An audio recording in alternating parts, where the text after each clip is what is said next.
Oops, sorry about that.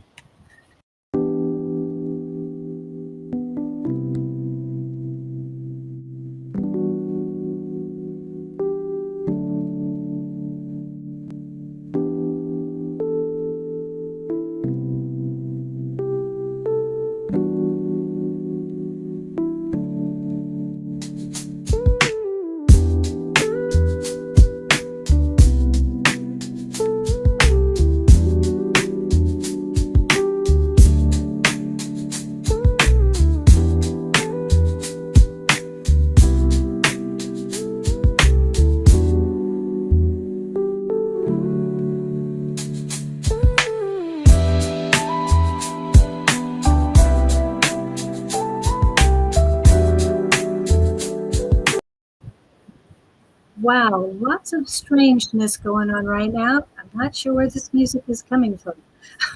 Hey, I was jamming to it.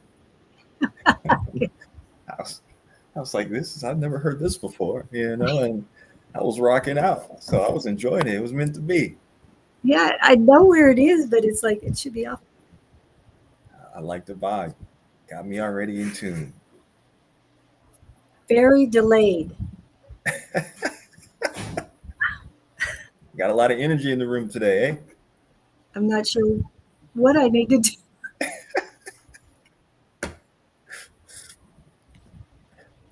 Okay. Are we back to normal yet? Yeah. No, we're not. No, not yet. I see we already got people saying hello, Harley. How you guys doing? Messages coming in. Do you have this on live on your phone or anything? No, I don't have anything on live. No.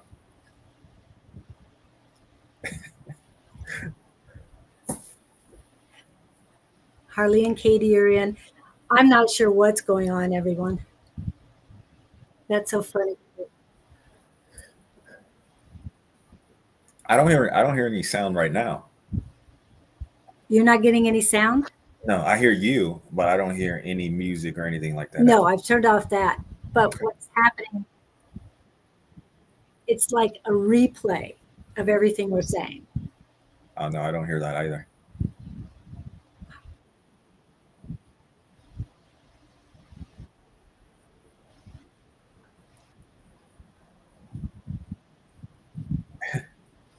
I honestly I only hear you at the moment, Okay, and I'm that's still hearing a replay. Hold on a minute.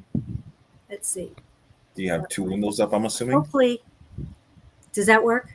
Is that better now? Okay. I am not hearing an echo. Okay, good. Whew.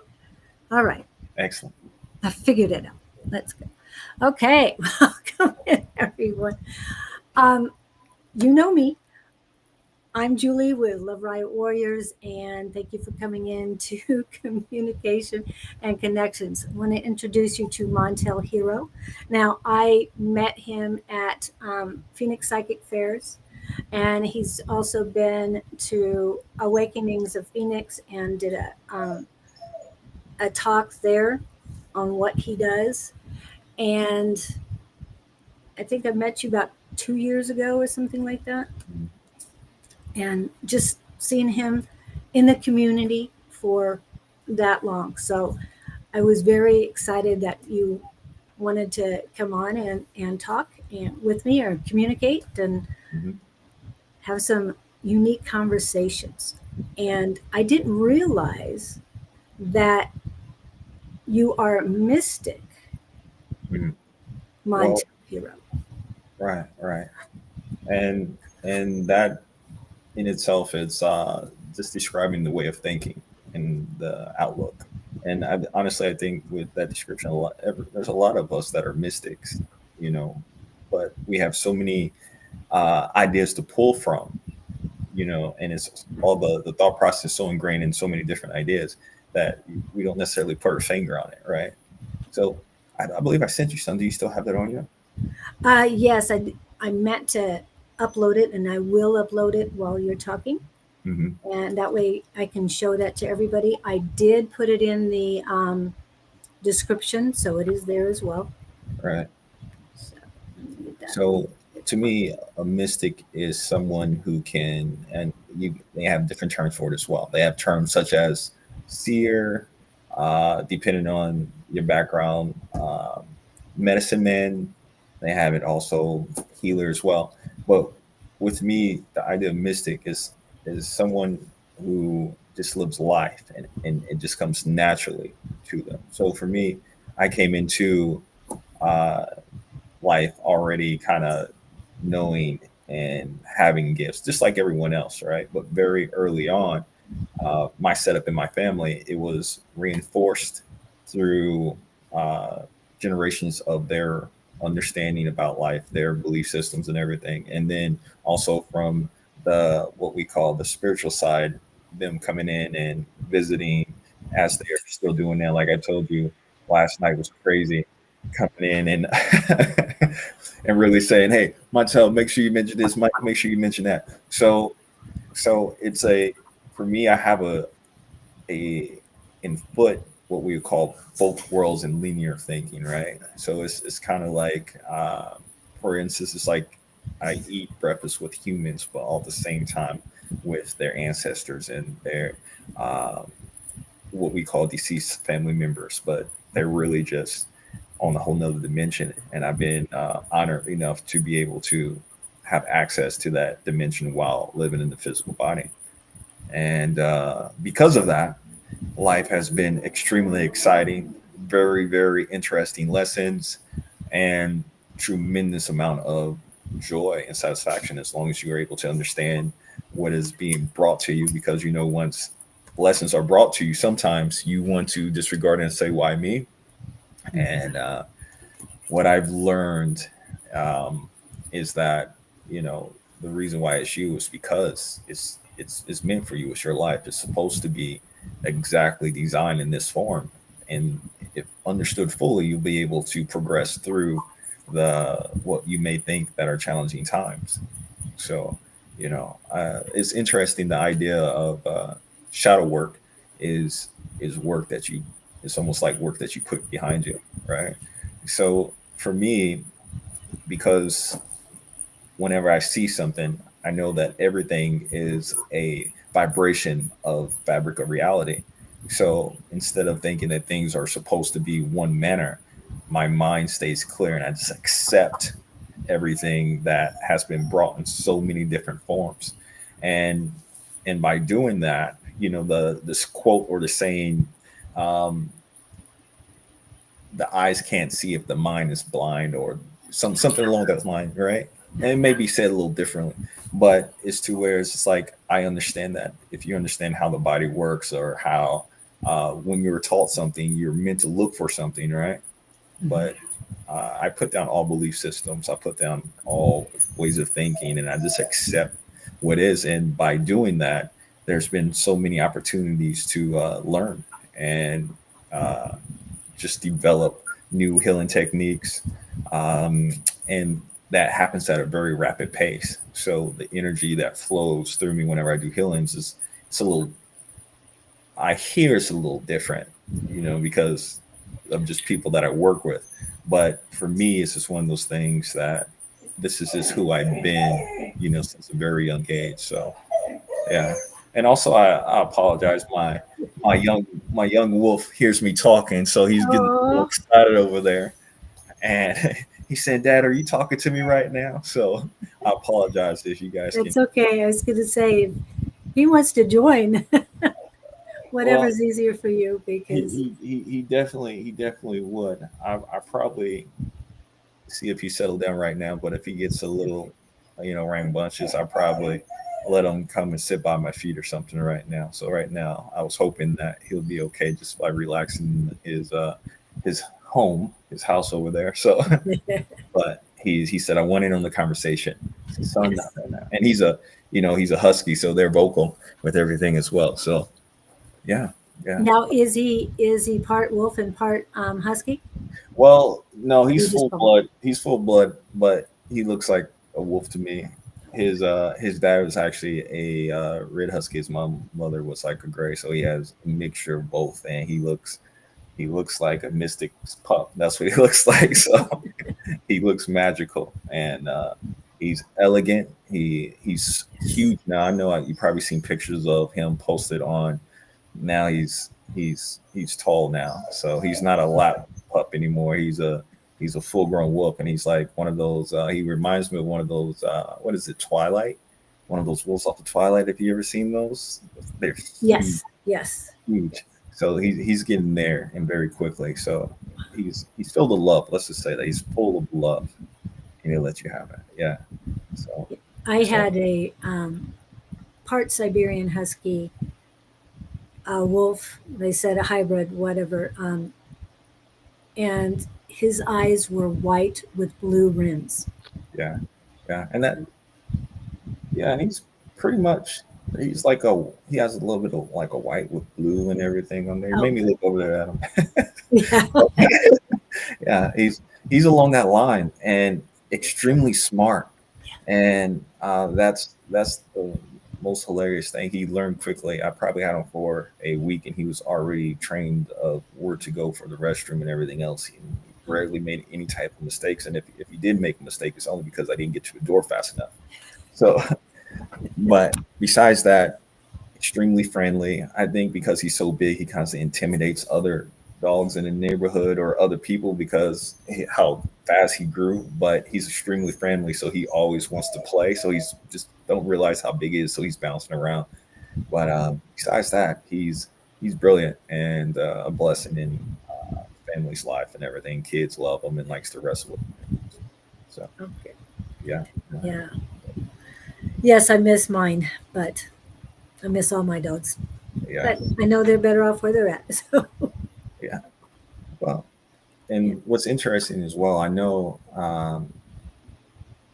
there was another person on your show that was asking about their dog, and the funny thing about that is uh, they never necessarily leave you, and they're with you for a certain amount of time to remind you about, hey, everything's going to be okay. Hey, let me also be a reflection of how you feel about yourself, because just like children, they pick up tendencies, right? So when they pick up tendencies, you're able to actually see what am I actually exerting into the world that I don't realize, So uh, they're magnificent beings, and they're always with us. I Yeah. remember having walking through the dream world, and all the dogs from my past was all in there and pounced on me and everything. And it's once people are able to understand that a dream is just an extension of life, then that's necessarily how you make your dreams become reality into this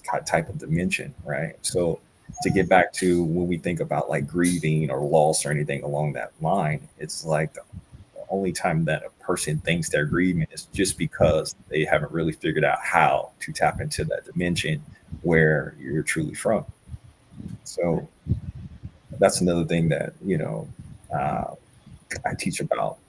How can we tap into that dimension where we from, and how is it ingrained in the dimension that we're in right now? And I know I can feel Taz was the wolf's name.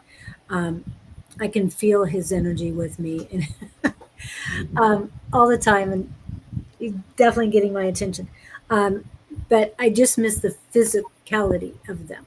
Okay. And that's basically all Hmm. it is. I Hmm. know their energy is with me, and they definitely steer me in the right directions when I need to be steered. So Well, and it's interesting that you said it. Thank you for opening that door for discussion. We think about the physical aspect of everything, of feeling, and I think in order to achieve what you're trying to achieve, to be able to feel them, like I said, my experience is being able to eat with ancestors. So then if I'm able to touch ancestors, it's no different than touching a human, right? But you have to be able to clear yourself out to where you're ready for that experience. And if you're able to do that, then, like I said, there is no barrier between touching deceased or the now. So, but because we were taught for so long to grieve, then that in itself lowers our frequency. So then, if we lower our frequency in some extent, then we're not able to see what's actually being done. For example, whenever you think like you've probably ancestors probably been lost for maybe 2 years, but then all of a sudden you get a thought, right? And then you begin to probably get sad a little bit. So then you lose the opportunity to actually heighten to that vibration of your ancestor and actually see him because you're so lost within possibly yourself. And that moment is also added on to possibly the other moments that have been um, brought to you from other ancestors, became said, or maybe other work situations that has been brought to you that probably brought down your line of thinking and your vibration. And because of that, it almost prevents you from actually truly, once again, tapping into your dynamics of learning and also your true power. Well, So that's what, I heard you the other day always saying positive thinking, positive thinking. I want to add something to that as well. I want you to add knowing. Once you know everything, once you understand just the rhythm of the truth of who you are, the rhythm and the truth of the frequencies that are going on, then it's almost silly to think less of yourself. It's almost silly to think that you're not going to make it. And then once you realize that it's silly, then you turn that to laughter. yeah, Then once you turn that to laughter, then that turns into joy, right? So then there's another level of beyond joy and happiness. Beyond joy and happiness is knowing. Once you get to knowing, that's whenever you start to really move the frequencies and understanding the future, what you can create by being that frequency. And you can first explore them once I said through your dream state of understanding, walking through it, and then even working with the frequencies while you're awake by seeing it in your third eye, by walking through everything that it needs to go on, by feeling that vibration, and then just walk through it in real life. And the trouble that a person may have will be that it will come across someone else that's going to try to convince you something differently, right? They're going to try to convince you possibly that their idea is better. But once you realize that, oh, that's their reality and they're okay to have that, then you also find that funny as well. And then that process starts over. Laughter, knowing, mastering, and then you will reap the benefits of knowing and understanding. And then you'll start get to a level where your ancestors really start showing themselves to you because you're now on that frequency of knowing, and then you will not be afraid whenever they pop up on you, whenever you're in your possible restful state or walk through your wall and scare you, that then will make you change your frequency either. So there's tons of different ways to achieve knowing, but it's a maintenance. You have to maintain it and then continue to grow. I like that. Yeah. Yes, yes. Well, and I wrote down those words just so I had them later. And I'm unable to post what you sent me. I have no idea why. I was trying to post it as a picture. Um, However, I'm typing it into the chat, so at least we have it there. Okay. Um, I'm thinking maybe I should be doing it. Yeah, I'll do it on the captions while you're talking No, about. also, I see everybody saying hello, so I want to say hello to everyone. I don't want to be rude or anything like that. I see you guys popping out, so hello, everyone, and good meeting everyone as well. And thank you for having me on your guys' show today. So appreciate it. Thanks. And um, I'm I know you've been on usually quietly in the background. Victor's from Sweden. Okay. KK is from Oregon. Harley is Massachusetts. I have to Hmm. remember all these people. Brenda, who was on, who's let me go back to the chat. She's from the Houston area, Okay. and Katie, are you in Missouri? Or I can't. There's someone in Missouri and someone in like North Carolina, and keep getting those two mixed up. So I have to ask and make sure. Okay, who else we got? Oh, and Pam Shore. Are you still in Wisconsin? And Pam has been here for our Monday night uh, class as well. Okay. Excellent. I I just want love to that. let you know where they're coming from so you kind of get an idea where all this energy is coming from. Excellent. Yeah, excellent. Well, thank you. Yeah. So I was also thinking about, you guys said something about telepathy. Yes. I think it was yesterday, right? Yep. See, I'll be keeping up with you, Julie. I'll be keeping up with you. I appreciate that. You And I know, don't realize it half the time, but I do appreciate it. yeah. No, And thank you. I see you popping in, and I also see you sharing and everything. And I just want to make sure that you know that I also keep up with you and try to best as I can to show support and everything as well too. So I appreciate you for sharing the videos and just continue doing what you have been doing. But like I said, I think whenever I was sitting back and just really feeling the top discussion about today, I think it honestly kind of goes into telepathy and the version that I was brought of what telepathy is. You know, with telepathy, you got to think about that's ingrained in almost everything. That's ingrained in our healing process, our communications with everyone else, and also our happy moments and our tragedies, right? So, Julie, ask me how does this have to do with our strategies and all these other different aspects, right?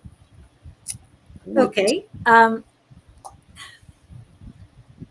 And it, how do I want to say this?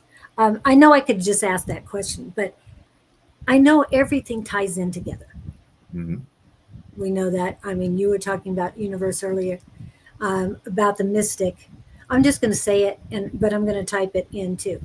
What is a mystic? Mystics see the divine intervention behind the impulse. And to me, utilizing telepathy is not just an impulse because of this natural understanding of the universe and everything. Mystics feel a need to serve others in order to help guide them through obstacles and critical life decisions. Again, when I think of telepathy, it the mystic just seems to fit so much into that and can utilize the telepathy in a very positive, strengthening, healing manner. So how does telepathy and the lack of it right now, how can we change that for one, and how can we tie that into anything and everything we do? Well, we first have to realize we never had a lack of it. We had a lack of understanding, right? And when you have a lack of understanding, we can be taken advantage of and misuse it, right? Yes. So let's think about whenever we're nervous. When a person is nervous, right? What is happening? You're thinking of something, and because you can't necessarily put words to it, you say that you're nervous, Yeah. right? There's something coming, I'm unaware of it, so I'm nervous. So already you're feeling something and you don't know what it is. So then once you're able to feel that possible, and this is why I call it universal language, once you're able to feel that imprint of that situation, your mind may not understand what it is because you may not have a word for it yet, right? Or you have not been trained to put a word to it yet. So then because your mind cannot understand it, it's just like, oh man, what is going on? So then you get nervous until guess what? You go into the situation. And then you go into a situation, you're still holding that frequency of nervousness. So maybe when you're taking that nervousness into the situation outcome may not be exactly what you desire it to be because you took that frequency of nervousness into a unknown obstacle that the outcome was always up to you, right? Right. So how come we do not know about these things? It's because when we are in school, we are also taught facts that are not necessarily facts. They're just an idea of someone else trying to say something or someone else observation, right? So then we train our mind to see those things along those manner. Now, what was the thing I said? If the eyes can't see, what the mind don't know, Right. right? But then people taught you, hey, this is what you should know. So then this whole time we've been creating reality off of what another human being has taught us about reality. And then if we go back through history, these are not just always loving human beings, these are conquerors, right? Yeah. So most of the time in our country, we are programmed by conquerors. So then you got to ask, how come sometimes our reality now is the way that it is? And honestly, it's only because of the reflection of the way that we've been thinking. Now, to get back to telepathy, right? Right. Now, telepathy, in a sense, you have to ask yourself, if we were taught how to uh, see reality based upon frequency, based upon energy, because telepathy is an expression of another person. For example, um, I don't need to know the names of necessarily the beings that come and chat with me. Why do you think that, Julie? You don't need to know the names. You just, to me, you need to trust and believe. If they Well, resonate with you, and if it doesn't matter who they are because we're all one. mhm. Now there's also different. There was words in there I want to touch up on. Okay. There's believe, and then there's one that I told you about of knowing. Yeah. If you if and how do you get to know something? It's observation and constant practice of understanding the the steps of energy, meaning there's a circumstance, something happened, this was the outcome. Oh, so then you're able to come with accuracy with the frequency of those circumstances and the people involved, right? Right. So then you start to be able to understand how the flow of reality starts to work. So then we go back to telepathy from the very beginning. If we become so familiar with these things, you're able to then come across a person and feel their core, right? Mm-hmm. And then you're able to feel how their thought process shift. So then you have to go back and be able to start with, you understand intent, the intent of a person, right? So if I was trying to sell you something, what do you think you would feel? If you're trying to sell me something, either I feel, well, Well, think I, about in the past when someone tried to sell you something, right? right. It's like, is this something I want or something I don't want? And is this person wasting my time, or is it something beneficial? I mean, all those thoughts go through. So so now we're going to be able to break down this scenario, okay? Okay. All right. So now we can say that that's possibly projecting. Yes. Now, because Right. since you're projecting, you're already creating the frequency of the scenario. Okay.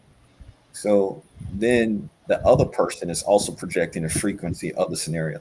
So now, if you're already kind of worried about this person and this person is already worried about themselves, then the situation could go down a worry scenario, right? Yeah.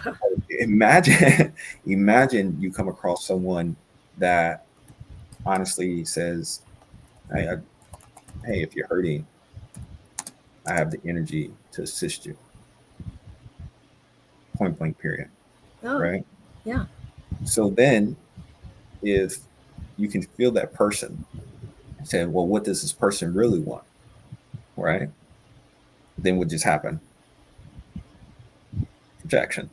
Or Yeah. you can say, "Okay, how?" With maintaining a clear mind. So then, by maintaining a clear mind, you'll be more open to the person's true intent with every word by seeing if he will shift from that moment of saying, hey, I can help you. And then you also got to look at your scenario, where you're at, what's the energy we're in. For example, uh, when we're at the fairs and everything, right? Right. And just from being at the fairs, and here's here's the funny thing of being at the fairs, you have people, and it's just natural that sometimes the people that come to help people are worried about sales. Right. They're wondering if they're going to either waste their time, or because they put an investment in these fairs, right? Yes. And then they are concerned about, is it going to be busy? So before of all this, before anyone came into the scenario, if a person is highly evolved, they can already feel this from a person that's supposed to help them, right? Mm-hmm. So then what happens? You go along, and then you could actually, because of feeling like that, you could block someone off because you're unaware of what you're projecting out, right? But if Right. you go into a situation truly open-minded and open-hearted, then you know truly what you are going to get. And here's the thing: if you go in there open-minded, open-hearted, then you don't have concerns on if you're necessarily going to be successful in society or not, because you're doing exactly what you want to do because out of your joy, right? Right. So I want to take this, I know it's probably a little bit of a lot. I want to take this idea, what I just presented, and add it to not just a fair, but to life, Right. right? We can sit here and say that I'm concerned about how I'm going to get these bills, how am I going to do this, how am I going to get that, right? And then that's projecting out into the universe. That's what you're telling people, even though you're not saying it out loud, you're feeling it. So you're using telepathy to manifest and tell everything that you don't want, and it's exactly what you're going to get, because that's how powerful we are, right? Right. But to understand the frequency and of knowing yourself, knowing it can't be believing. Right. Knowing. No, Got it. you have to really do the research within yourself, understand how you're created. You have to do the research within the scenarios you're going into, because you don't want someone to take your paintbrush and paint a picture you don't want, right? You want to be able to be masterful. And how that happens is those tough times help you become an expert at drawing those small lines that you need to get through to get to the bigger picture, right? So we really have to be aware of, who am I at the core, period. And that is telepathy, because you're always talking to yourself, even though you don't think that no one else can hear it. Now, you take away language, right? Right. And then we just have what? Thoughts. That's it. Well, yeah. It's if you don't have language, you probably have pictures. You probably have, oh, you're like, you can't even say I. You probably just see yourself walking into the scenario that you want to walk into, right? So now we take about the pictures now that would make people nervous.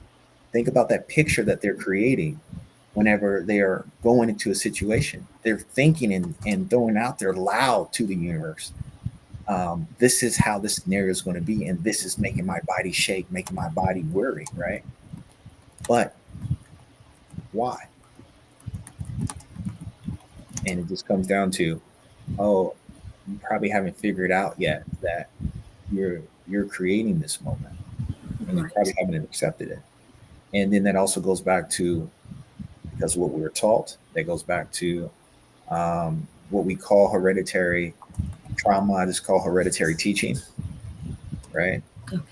And so it is all those things that you picked up from your mother or your father that they necessarily probably didn't say, but they told you it through telepathy, and you felt it, and then you responded based upon the pictures that other people possibly was doing for you, instead of truly understanding that, hey, I just need to understand my parents, so then I can understand the qualities that I would like to develop from them, but then also have the ability to develop the qualities I desire to achieve whatever I want to achieve going forward.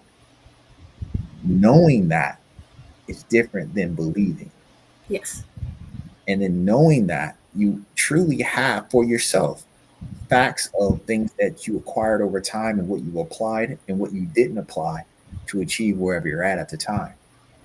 And then once you become masterful over that telepathy within yourself, then you become masterful by developing telepathy within someone else, the world. And then this benefits relationships, this benefits business direction, this benefits places you want to live because there's frequencies in areas that sometimes there's tons of disasters there, right? Well, it's like the energy is off there. Why would I want to go towards where people have tons of disasters and everything else at, right?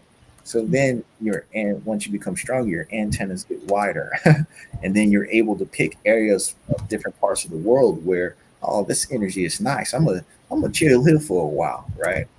And then if things do get a little crazy or dangerous, you're able to then feel that before it actually happens and then move accordingly. And then you also have to know that whenever the time comes for you to move or act, that you will always be ready. The universe is always supplying you to match your frequency, to match your telepathy of what you're telling yourself, right? So we say manifestations is it's always yes, you have to be it, but it's like you also like at the core, it's like you don't ever want for anything, right? You always just be who you are, and then by being who you are will get you exactly what you need no matter where you go. But to want for something, then that is going to kind of put you steps backwards because you're going to carry, oh, I need this without knowing, oh, I'm already great from where I'm at. And to say that I need something, it just means that this is hilarious. It's like it's like asking your universe, "Hey, I need a new house." So you're at basically asking the universe, "Hey, can you give me a dig carcass?" Yeah. You see what I mean? Yeah. So the language of the universe is different than even humans because the universe in itself has everything grow, but humans in ourselves, we ask for things after we destroyed it. You see what I mean? Yes. So And we really have to be precise on what we necessarily are asking for when we talk about manifesting. So yeah. yeah. Well, and it makes a whole lot of sense Hmm. what you're saying. And we are so programmed. I mean, even in the affirmations, I believe in infinite abundance. It's like I embrace infinite abundance Well, instead of I believe in it. yeah. The thing that I always ask is just like what makes people ask for, what makes people want to say affirmations. One, it raises frequencies, and when I say them, my life has changed. So, I mean, it's changed positive. To me, it's just like any other words. It's a spell. Mhm. Um, and what are you going to do with it? And I utilize them every day and makes things happen. Whether it's my innate ability to make it change just by the thought, I don't know. Well, I think sometimes, depending on the person, first of all, affirmations I think are kind of like they can also say they can be a reflection of self as well. Mm-hmm. So affirmations, and you could see something what you achieved and be like, oh yeah, I'm truly blessed in that sense, right? Mm-hmm. So, but what about the people that they don't feel that they're blessed, right? So that's why I asked, well, what made a person say the affirmation in the first place?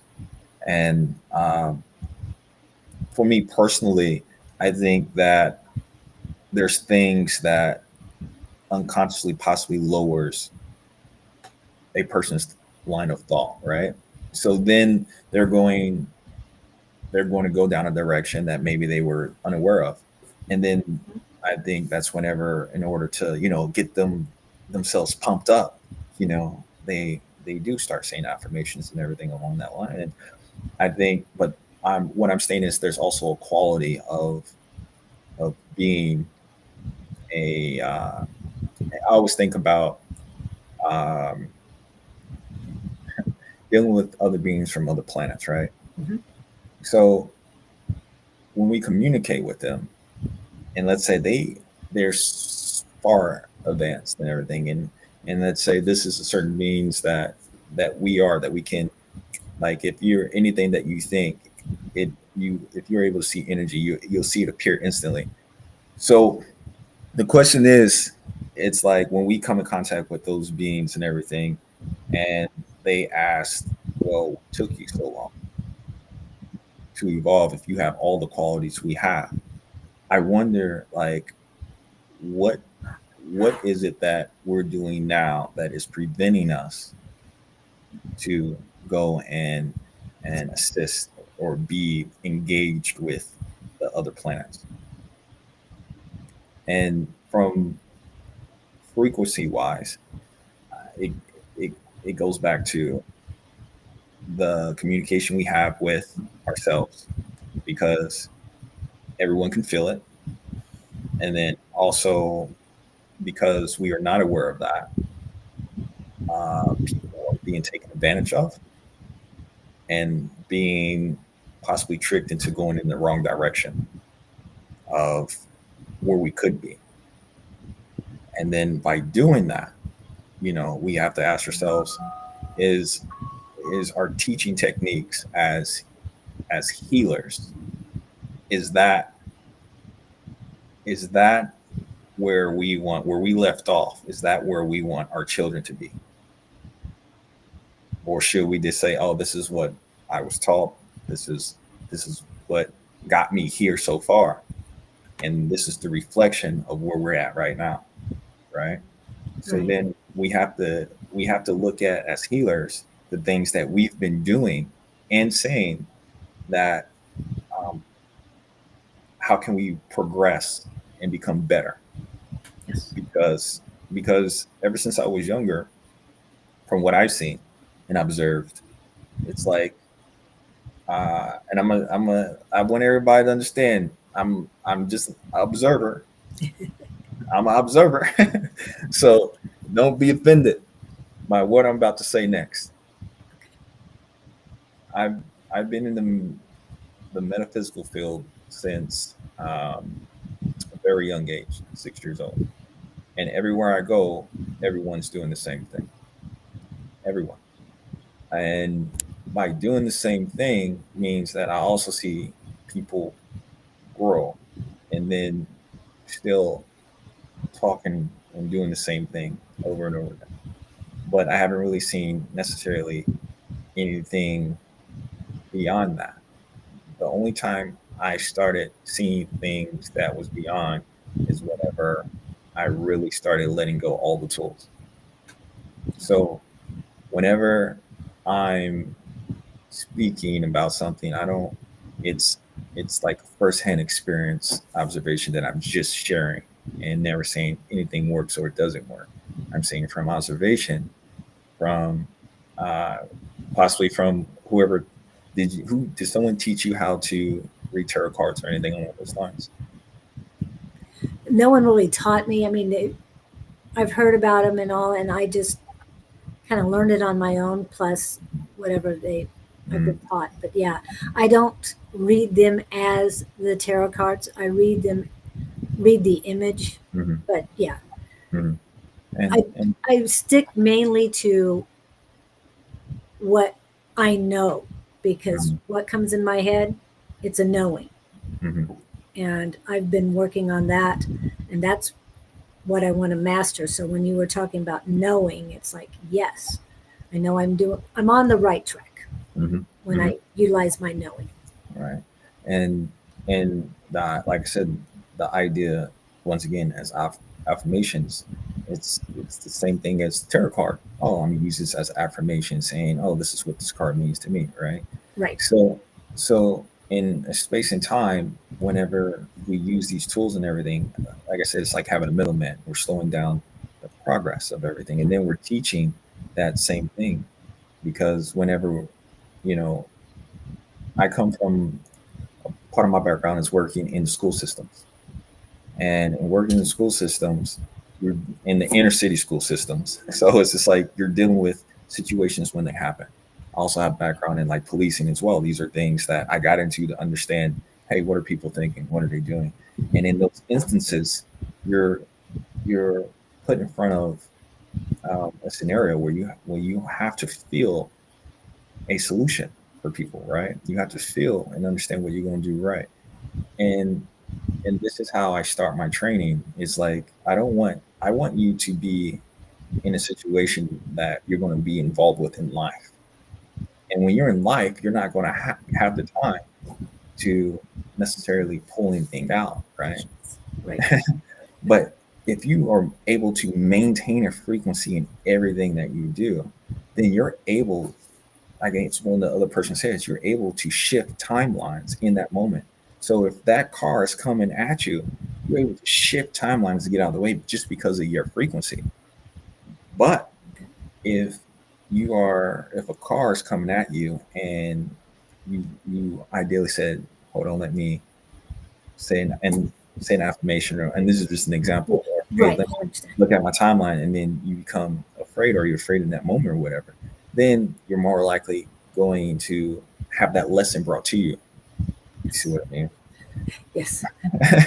so Something so happened on Sunday that, yes, I understand that completely.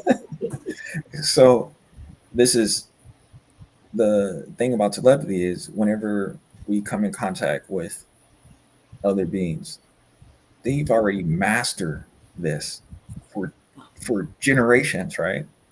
So then whenever we present ourselves to them or want to communicate to them, you know, this is the true language. We got to be able to match this vibrant frequency. But if we are hit by that immense energy, our bodies in itself has not been trained to fully function. You see? So because of just the magnitude of their energy being able to flow, because possibly they never had restrictions put on them.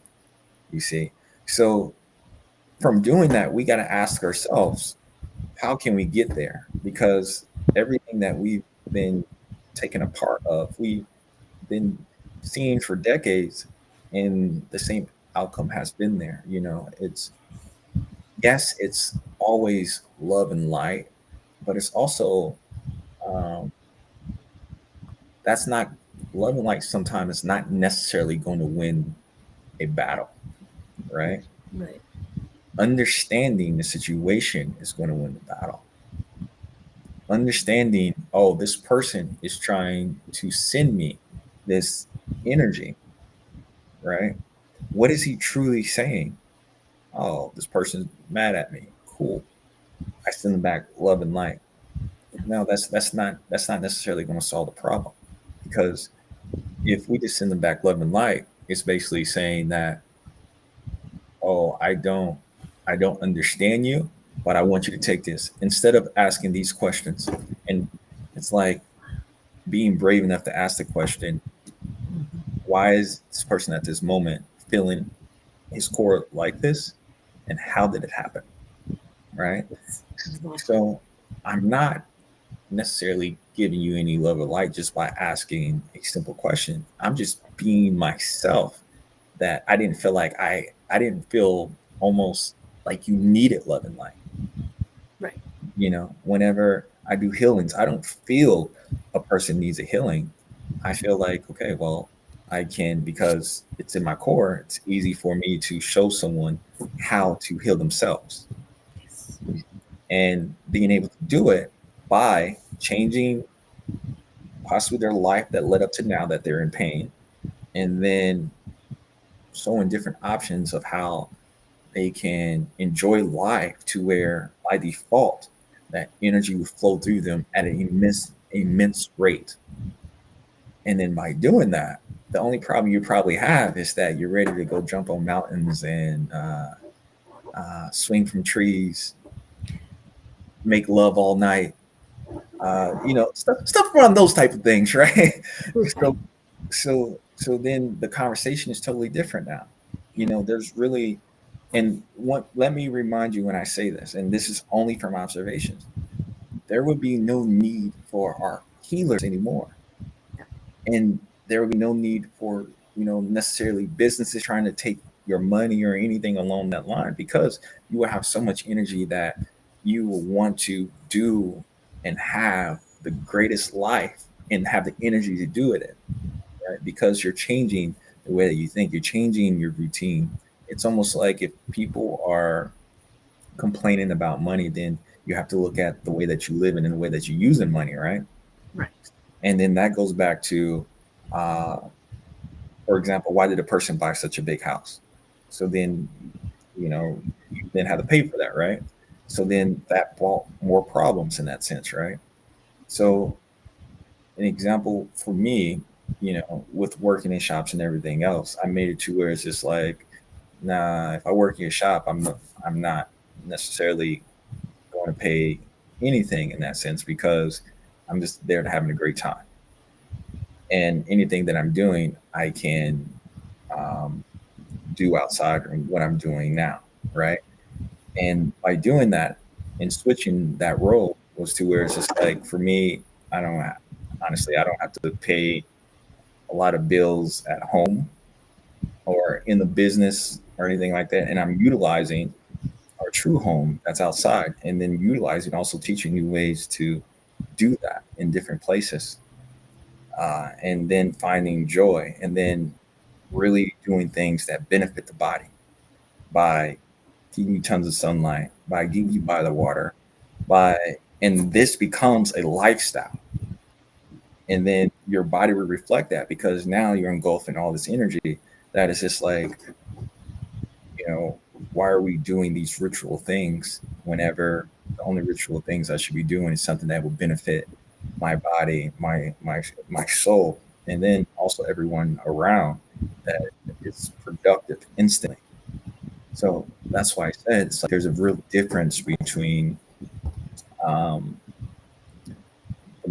the tools and just being and knowing.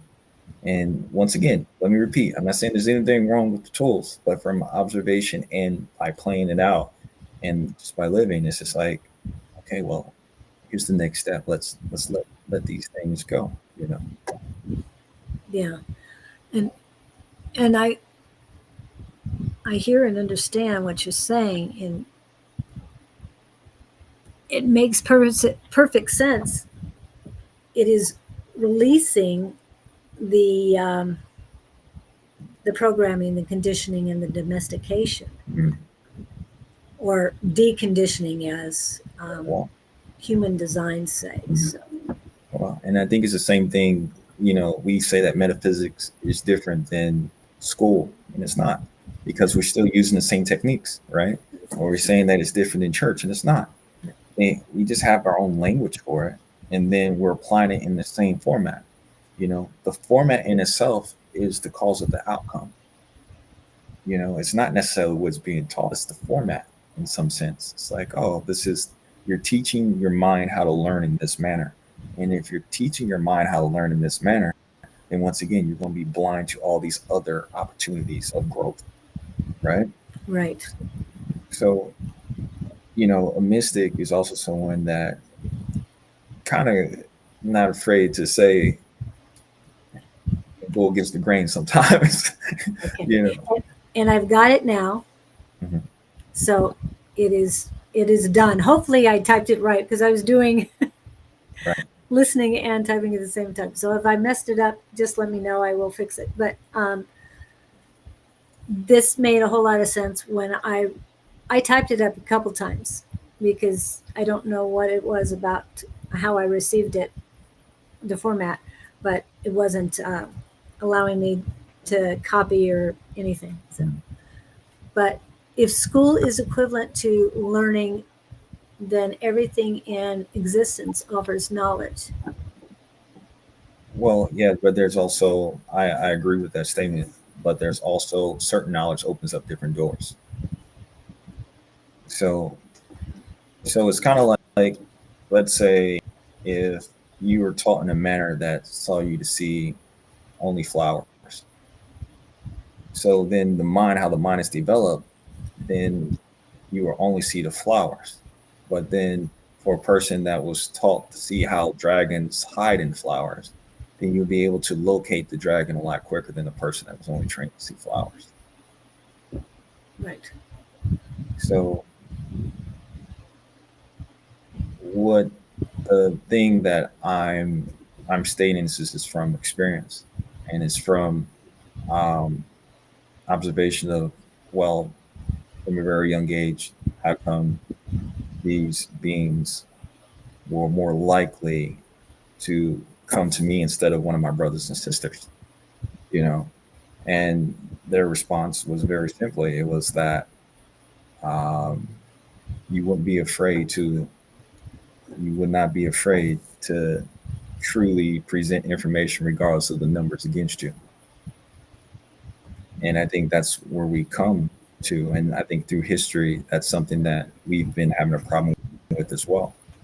And, just like with every group that you're in, I mean, the major thing when you get into a group, you speak about similarities in a clan or like uh, people of your nature. Right? And then, but from my experience, because I've been able to jump in several different groups, see several different mindsets, and engulf the knowledge. It's just like we're all of the same culture. We're just arguing about who's right or who's wrong, and as you said, if knowledge comes through everything in some extent, then why are we why are we continue fighting with each other instead of just continue pushing past what we know? So then our children will be able to uh, not start and finish where we started and finished.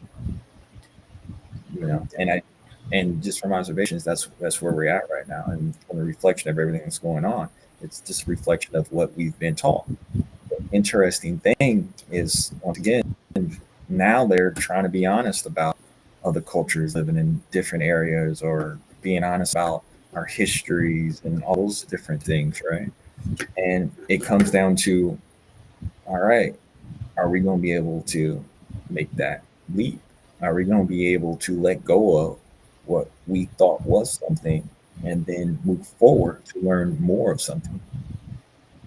So, and is, the idea is not even necessarily to feel will to go with our mind. It's to start with understanding what we feel through energy. Then our mind will try to understand that. But it also goes down to, how is your mind programmed at the moment to understand what energy is going through you, right? Because if we sometimes there's things that are said that you can't relate with anything that exists. And if you can't relate with anything that exists, you don't know what to do with it, right? You try to go and do some of the things you've done in the past, but it's just like, even today in science, in the science world, like it's like they may know how to move at the speed of light, but you don't know how to move at the speed of thought. And Right. what they're learning now, that there's other spacecrafts that we're coming encounter with, they know how to move at the speed of thought. We don't have math for that. We don't have physics for that, right? Right. So then, to go back to what I said, is that there's no tools that could ever be developed, no thoughts that ever could be written, even think about how to get on that level. Less you actually speak to those beings that are on that level to help, walk your way through it. So what I'm saying is, we cannot go into a situation with our cup half filled, not even half filled. We have to somewhat empty it all out. And because you empty it out doesn't mean that you're losing anything. It just means that I'm emptying out the tools to understand something, and then open up myself to be able to learn new tools, new opportunities for something. So that's the thing about, the knowledge of what we've already have. And once again, I'm not saying there it doesn't work or there's nothing wrong with it. I'm saying that on this new level, when we're talking about, everyone's talking about going through a new dimension, it's just like, stop doing what you think is getting you past this dimension. It's like, clear your heart, clear your mind, and that's the number one thing that you can carry in there, is learn how to do that, but also learn how to understand frequencies without any tools. Because once you get into this other place, it's just like, once again, if they're moving off, or we get to this other encounters with these other beings, if they're moving off the speed of thought, then we really got to get our mind processors up to date and letting go of the things that are somewhat slowing us down, that got us to this point. And that's all I'm saying, and I encourage and and hopefully give excitement to people to explore that. Not even ask me, how do you do it, Montell? Don't ask me, how do you do it? But to explore it for yourself. Because what I've learned by exploring different techniques and energy frequencies by yourself, you become the master of how you shape your reality. And then you don't compare it with anyone, because it's your reality. You shouldn't have to, you shouldn't care, right? And then when you're able to do it, no one will necessarily understand your building blocks. So that means no one can necessarily tear you down. So, and then you become more elusive whenever a person doesn't agree, and then also become more insightful for people that do. So, that's all I'm saying, Julie. That's all I'm saying. And Harley's been communicating back and forth. I hope you saw some of what she put on there. Don, welcome in. Lizzie, welcome in.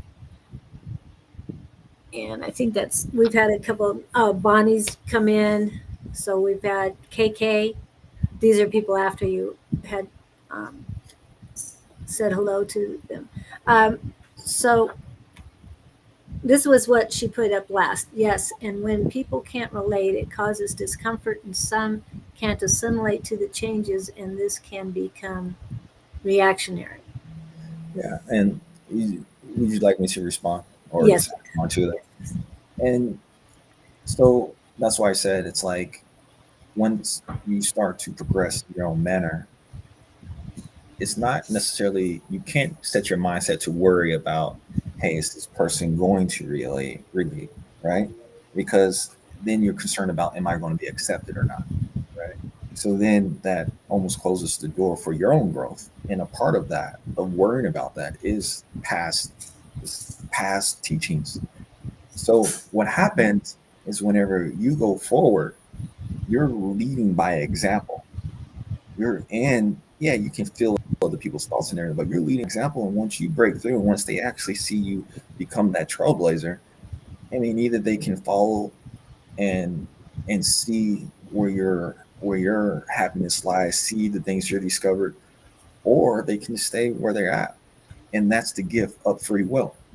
That's the gift to do that. And there's nothing wrong necessarily of that. But I'm not on here talking about that today. I'm Right. talking about I'm talking about, hey, there's new levels that we can go to, and to get there, sometimes you have to forget everything that you know, and then learn more. Like I said, you can't learn something if your cup is half full. There's new teachings, new techniques, and then the healing becomes easier.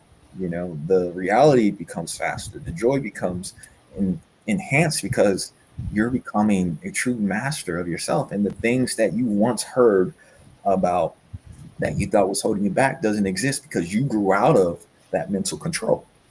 And then, like you said, that reactionary, to think that, oh, if this person says this, then I'm going to respond in this manner. And then that changes your core, that changes your growth. And then, as I said before, once you get to a level where you can vibrate, and then, let's say, the beings that are on the speed of thought, because imagine imagine driving a spaceship, and your spaceship is designed off of your thought, and then you're driving, you got all these people on here, And then you think to yourself, oh, how am I going to make it past this rock?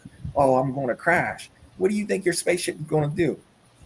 It's going to crash because it's listening to your thoughts, right? Right. So, in order to truly function these materials or these objects, you have to have an unrattling knowing of what you can do. And it's done because you've already done it so many times. You've seen it so many times. There was nothing in society that ever made you think less of it, right? So, in order to get there, we have to accept our uniqueness of ourselves, never compare. So, I think that's the, I think that was the very, very, very, very immense message that uh, was really supposed to be sent today. It's like, how can we truly surpass anything that we have ever seen before? Hey, take care, Lizzie. Yeah. Thanks for So, saying. Yeah. so that's where it's just like the same thing with, you know, right now in our world, we having that type of a practice, basically saying that what I see now is that nothing in our world has changed. You're just seeing more of the world on TV. You're seeing more perspectives of the Mm. world on TV that always existed, always existed. Right. Now, is this brought to your attention? Now, since it's brought to your attention, now what are you going to do? Are you going to adapt to energy that's possibly been brought to you, or are you going to surpass it, continue going? Right. And that's the question, that each individual is being asked every moment. You Yes. know, is this something you're going to surpass, or is it something that you're going to lie in? Now, difference is how. The difference is how now. Yeah. Yeah. Hey, what's this question? Huh? I saw this question pop up. What's this about? LOL. I just saw these learnings as double wedding veil that trails a bride down the aisle and covers her face until she reaches her destination and she lets it go. She now can join the festive reception. Okay, that's what she saw, I guess. So I'm not sure if she was meaning it for Lizzie or what. Um, but I kind of get a little bit of it to let go, and now she can enjoy the festivities, Mm, to be in the here and now and observing, and but not hold it, not allowing yourself to be held back. yeah. Well, I don't think you allow yourself to be held back. I think you get yourself stuck for whatever reason you choose. Well, and I think for me, every moment that we call stuck is a moment to realize where we're at. And once again, it's like we think that we're stuck because possibly we're trying to compare with someone else Yeah. growth levels. Whenever we don't have enough information to even do that, because we're just assuming that another person has a smoother life than we do, right? So the thought process, our own thought process in ourselves of how we talk to ourselves is the thing that slows us down, right? So the bottom line is we don't know. We don't know exactly what Julie is going through. We don't know what Montell is going through, No. right? Yeah. But what are they saying? And it's the same thing when when I come in contact with other beings. It's like, what do they feel like? And what are they truly saying?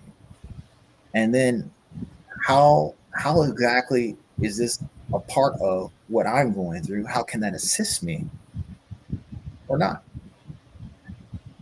But the thing of it is, you can't compare of how it assists them Yeah. because they got on totally different boots.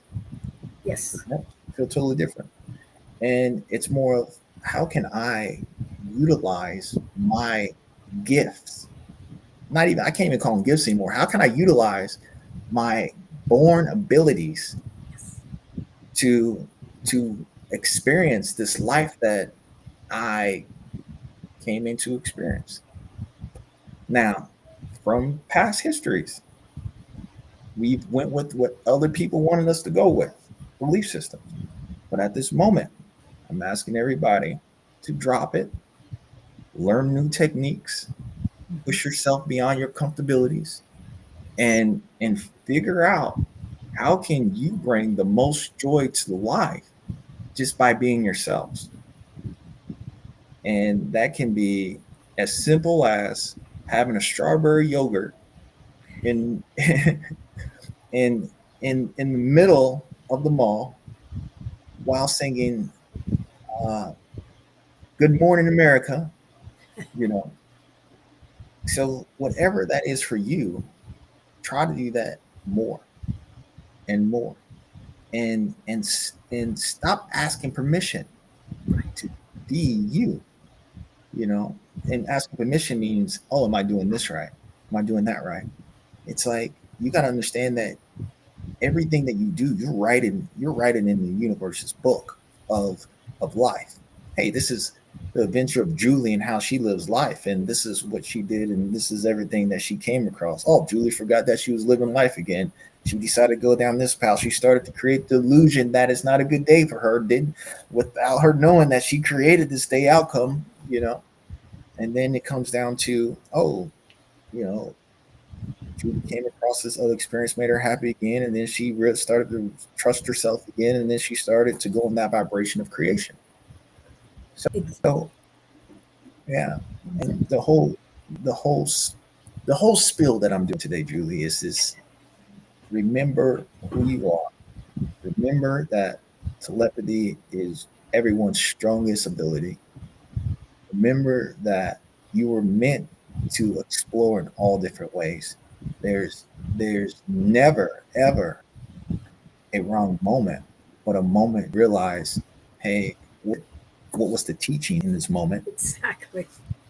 And then uh, and then if you felt a certain way about it, then you start doing discoveries upon yourself. It's like, oh yeah, I was taught to see this in this manner, and then it made me to have a reaction to this in this manner.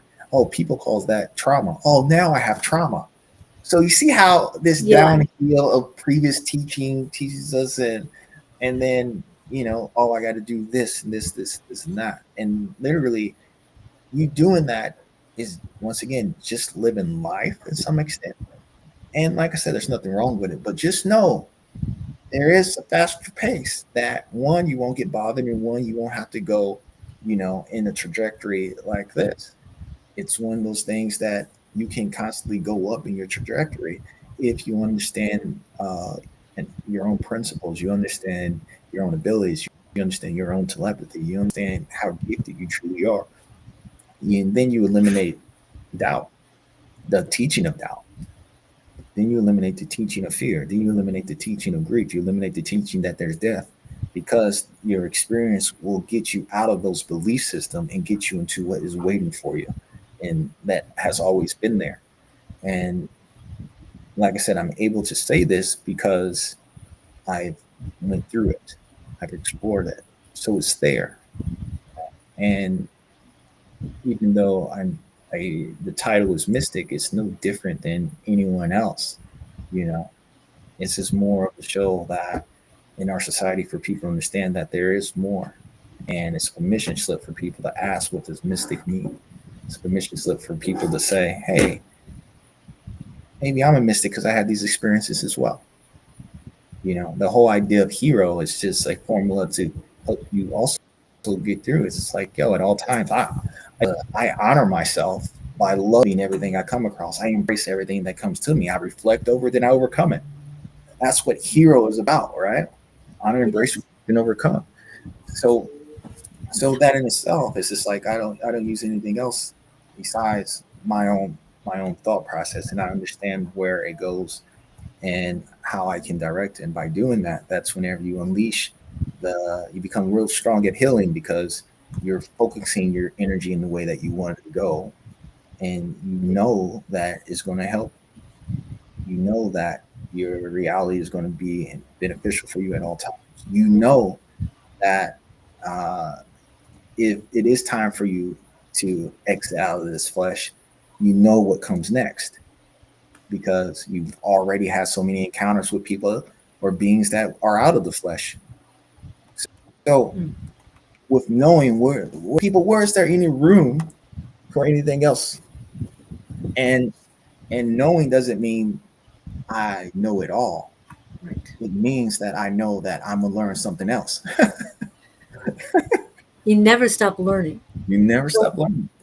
but it's like you said, the shed the old learned Mm-hmm. behavior, thought process, all that, and start anew. It's almost like starting a whole new language. I won't get into the religion part because to me, it's just religion is just a Well, collective thought process, and it is not written in stone, but somebody's in charge of it, and you need to be in charge of yourself. but speaking of Or that, there yeah, was there was a story okay, in there that always stood out. It was when you call him Joshua, Jesus, just the experience. right, You know, whenever he asked, I think it was Peter, don't give me what names, was to walk on water, right, right? And then he said, if you understand what I understand, then you can be able to walk on water, you know. And then obviously, I guess he didn't understand that he fell in, and I guess people around him didn't understand either because then they decided to put him on a cross. But that's a whole nother. yeah, You see what I that's mean? another story. Yeah, it's, and I So mean, yeah, but to start anew.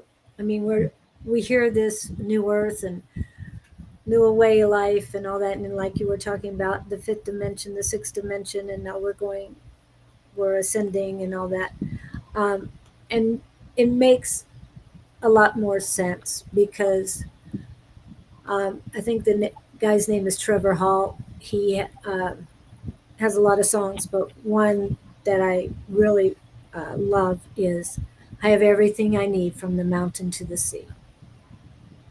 And it's repeating. So you have everything you need. mhm. You just have to know and well, what knowing it. And you put knowing, laughing, and mastering. Boeing. Because when you know, you kind of laugh about it. And I'm laughing at my past selves because it's like, yeah, I realize that a lot of my created just to survive, Mhm, but I'm not surviving anymore. I'm mhm. thriving. You're thriving. Yeah. And that's a step in the right direction. Well, we see. When things hit me, I got to touch upon it. Yeah. Always know that you was never surviving. You just questioned the way you were living Yeah. because, like, who can really say the transition? I think that's something that what people really need to say. It's like if people don't think they're thriving, then they think they're just surviving. Then that just means that you believe that you were supposed to be something else. You're supposed to have something else. But we also got to look at like, I refer this to art, right? We go, let's say a mansion, right? We say a beautiful mansion is art. But once again, to the universe, you just destroyed a living organism and piled its carcasses. Yeah. So, we want to think success is is killing something else and then gathering its carcass and live on it. Compared to the fact that we're here is because we're a mixture of the stars, we're a mixture of everything. But when you got here, we started to go against what the people that was the closest to the earth was teaching us about. And then what happened? They got conquered, Hmm. they got killed, they got their history rewritten and called savages. Yep. So then we believed in the conqueror's mentality. And Yeah. then we, and then what, just from history, we know that these conquerors also are the ones that somewhat brought diseases and everything else to all these other people, right? So the thing that I'm even necessarily saying is not anything on the side. I just think that we don't know our history, Right. because even when they're doing research, they're finding super high tech equipment that goes beyond our understanding now. Yes.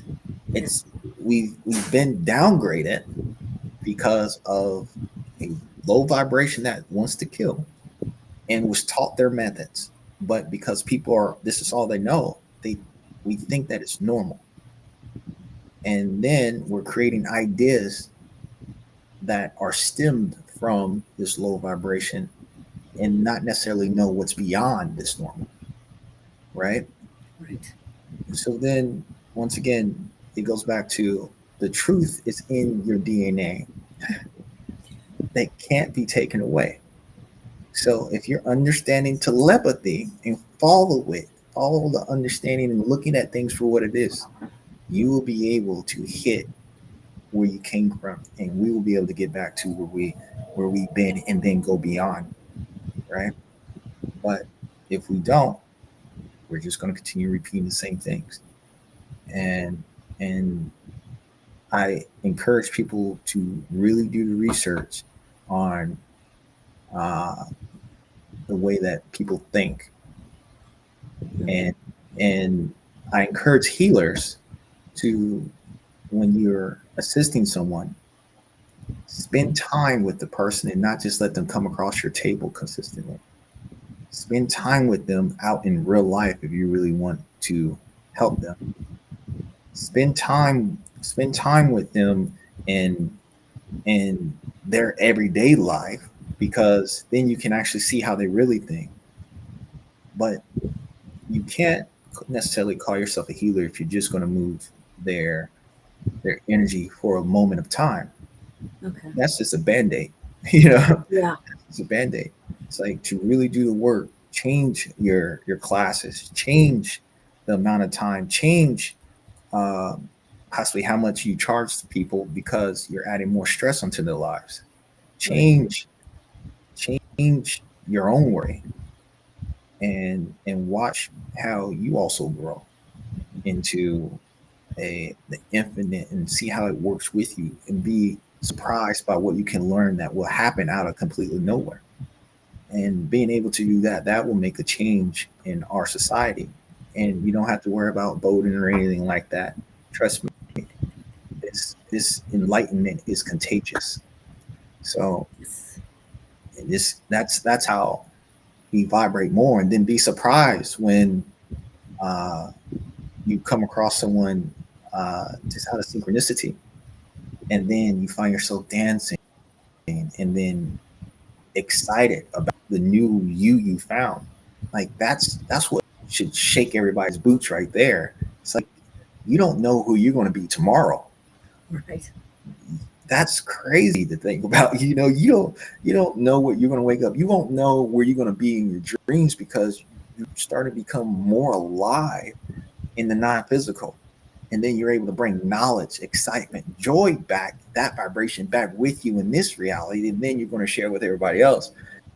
And then it's a walk of love, and that's what uh, my experience as a mystic has been, a walk of love, to be honored by other people's ancestors, to at one time come and wake me up in the middle of the night and say, hey, you're gonna come across this pretty soon. So Oh you know wow.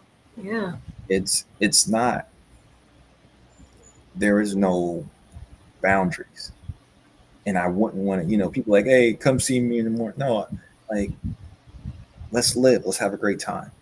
Let's show me what you would do in spirit world, that we think that we can't do here. And then, all right, I got you, this is how I can create it. Let's start a move. But also, you know they also say, hey, Montell, you got to have these tough conversations.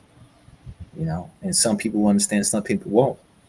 Right. But we, they like, we know that you're ready for it. We know that you can ask questions. And I saw something pop up on the screen. What was that? Yeah, that was Harley. She was saying you should teach a philosophy course. This has been so wonderful for the mind. Applause to you for bringing such an amazing guest. Harley, I thank you. Thank you. Tons of love. Tons of love. And was it Sean's that you were watching? Um, my interview with Sean?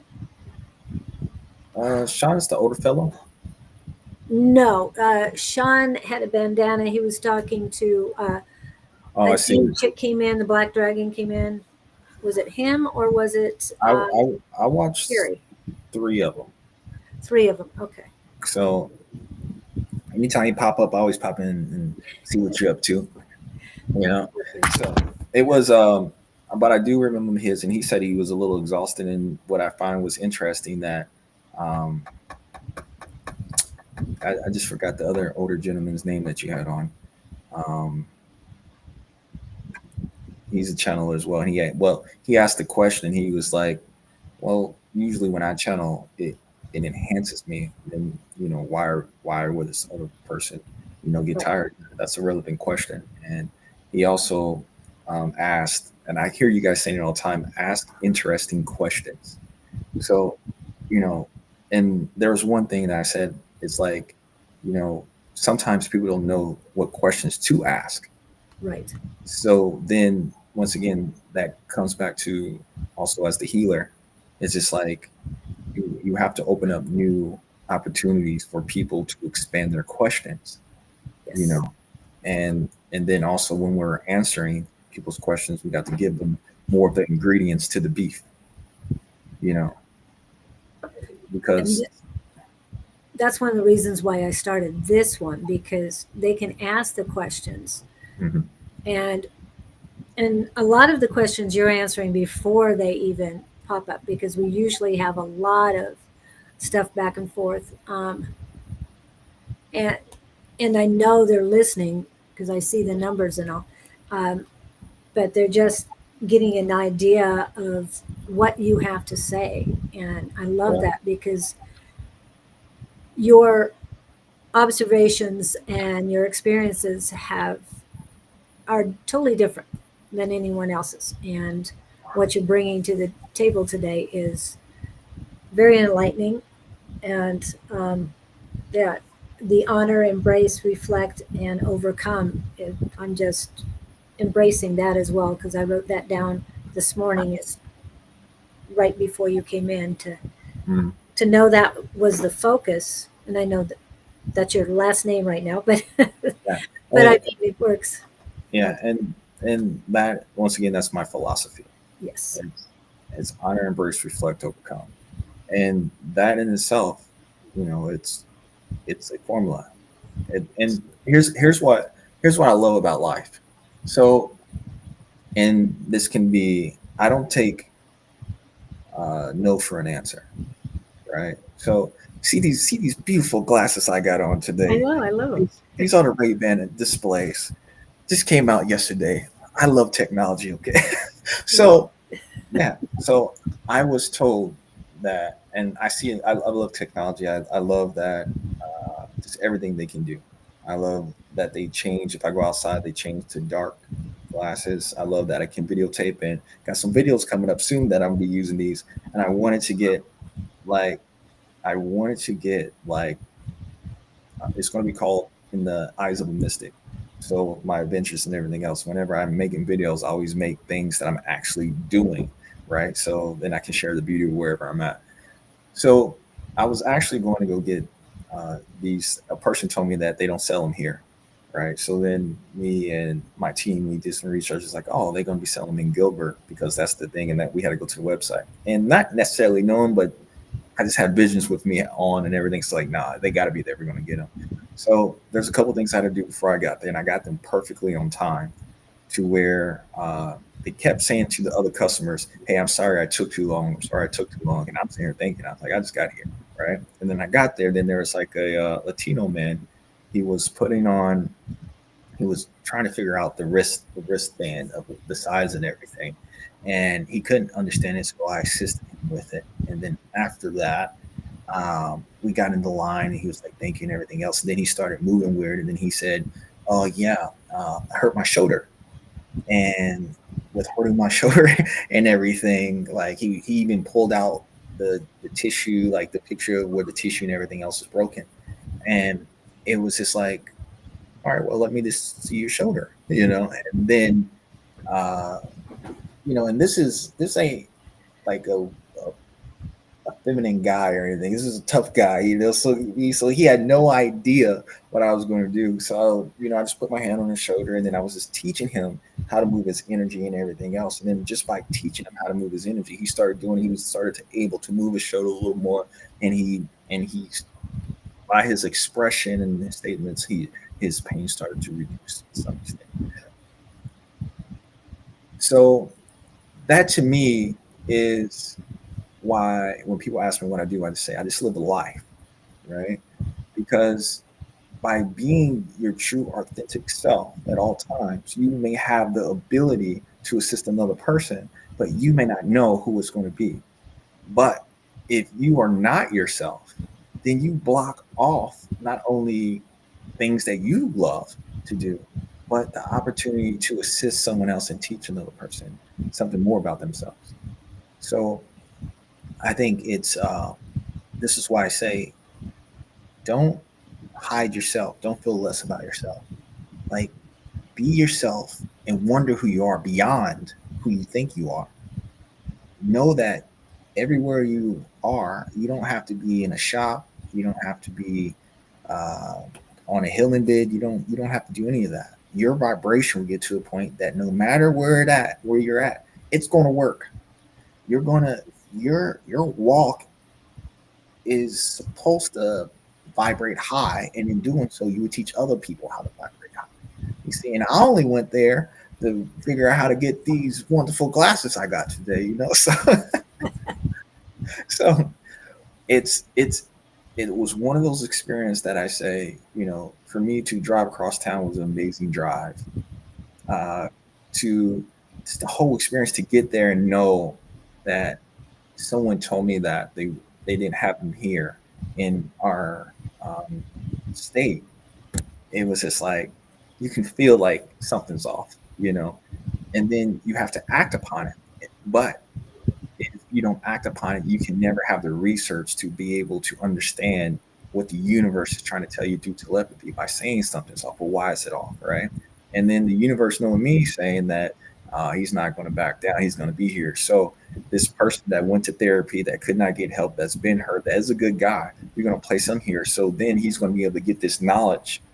And then, I mean, imagine what that's like to be in pain for so much and then to gather a new technique that releases your pain unexpectedly from a total stranger. And he had to be open for another man to put his hands on his shoulder while he's surrounded by all these other customers in Best Buy. So, so we really have to look at how magical our life really is. And like I said, it's just like, you know, I didn't need any tools. I just had my own hands and myself, and I had my determination, my heart, and also over time I developed the observation to see how these things work. So I said, okay, let's get it. But don't get me wrong, whenever I was in that moment, there is a moment that you will ask yourself, do I really want to get into this situation and do or not? Right. But then there's also a push. For me, there's like a push. And that's the universe saying, hey, get in there. And that's not the first time it happened. There's other time Right. at the barber shop where I decided not to say something, and then the energy started shaking my body and all this other stuff. I was like, hey, all right, I'll say it. And then and then like there was quiet. Everyone there, like a room full of people just coming to get their haircut. It was so quiet. And then it was like, oh, I understand. So then more understanding of whatever topic that was about was being able to be understood because once again, I followed my excitement. And I had some nudges. Don't get me wrong. In that situation, I had a big nudge, but that also, but in the past, that was just more of a reinforcement of saying, "Oh, no, this is the core. This is truly who I am." And if I act any other differently, my body is going to react in another way that I don't want it to react in. So those are my stories for today, guys. Two of many. Yeah. Uh, yeah, how the world really works. And I know there's tons of other people that can give moments of what we call miracles, right? I can't say they're they're like miracles are like things that don't normally happen, but it's like when you vibrate, miracles happen every day. Yes. Yeah. Every day you doing what you love, the energy behind that, excuse me, the energy behind that, it's like a generator for for healthy activities, healthy activity. And then also the other side of that, it's just like, even when you sleep, when you're relaxation, because your energy is so high, your mind is so clear, you can also get truths brought to you, but you can also explore the what we call the dream world. And and through the dream world, it's like it shows you it shows you what happens with your thoughts instantly. So then it teaches you in dream world to keep your mind still. So then you can firsthand see how you can create moments in the storyline in your dreams. And then you take what that felt like, those messages and understanding, and apply it back to when you come back to this dimension and everything. And and the fact that we talk about it, and open with it. Like, I think, like, even what KK was saying, she can feel this. And I think people need to really start talking more about their dreams to other people, more about what they learn. So then dream walking will become a more of an event than just thinking it's a time to rest. And then we start making activities like that an event. Like, see, I'm getting ideas just talking to you, Julie. I Getting appreciate ideas just talking to you. You so insightful and motivating. This just listening. So Well, I appreciate you and all this information and your stories are great, like like KK said, and Harley was saying that too. Your goal has been reached. We're seeing things from a different perspective and processing it. We can now walk forward and share. It's like a river on a rainy day. The river collects the water and carries down the stream, extending what has been collected. Yeah. Harley's a poet. Yes, she is. Harley's she's out there. Yeah. And I'm just loving it. I love the part about the glasses that you healed someone right there. Mm. And I can understand the hesitation, but and the nudges. So Well, yeah. and The interesting thing was, like, I also respect people's personal space and everything. right. So all those thoughts are going through the head, and um, and, Yes. and with that, that's whenever I was just like, just ask, just ask. And the interesting thing was, we didn't ask for each other's name. We didn't ask for each other's number. It was just like a meeting of, hey, good to see you again, brother. And even though I never seen him in physical form before, but it goes back to talk about our spiritual connections of of different beings are waiting for you to realize who you truly are. Like, I'm getting chills. I'm getting chills, Julie. Like, I can't even imagine what it was like being there at that moment and being well, around you because I know mm, the others were feeling it, whether mm, they know what mm, it was about, but they could feel the energy. Right. Yeah. And it was extremely, and that's and it was extremely, it's fun. It was extremely, it's fun anytime that I do healings. I know you've seen at the fairs when I'm doing healing, and I have fun with whoever that I come across. We get up and we dance around the table, and or like in the beginning of the meetings, we're singing, and doing energy work through singing. So it's just like, this was meant to be fun, and it's up to the healers to make it fun, to help people understand that, getting to know yourself is just fun. So when you make healing fun, then you make life fun, and then you share that frequency of fun and laughter, and then take that into everything else that you're doing in life, and only truth will be shown through you. And then everything else, whenever people brings grief and everything, it's just like, you just have to, once again, in those moments, remind yourself, am I honoring myself by agreeing with this lower vibration? Am I embracing, the moment, embracing the moment, that if a person is bringing ideally negativity, that's their perspective of what their experience is. It doesn't even necessarily means it's negative. It just means that they think it's negative, and they have this more heavier feeling inside of them, right? So then, if you're aware enough to cipher through it and then see the joy within it, because you understand the message on a whole different level, share it, laugh about it.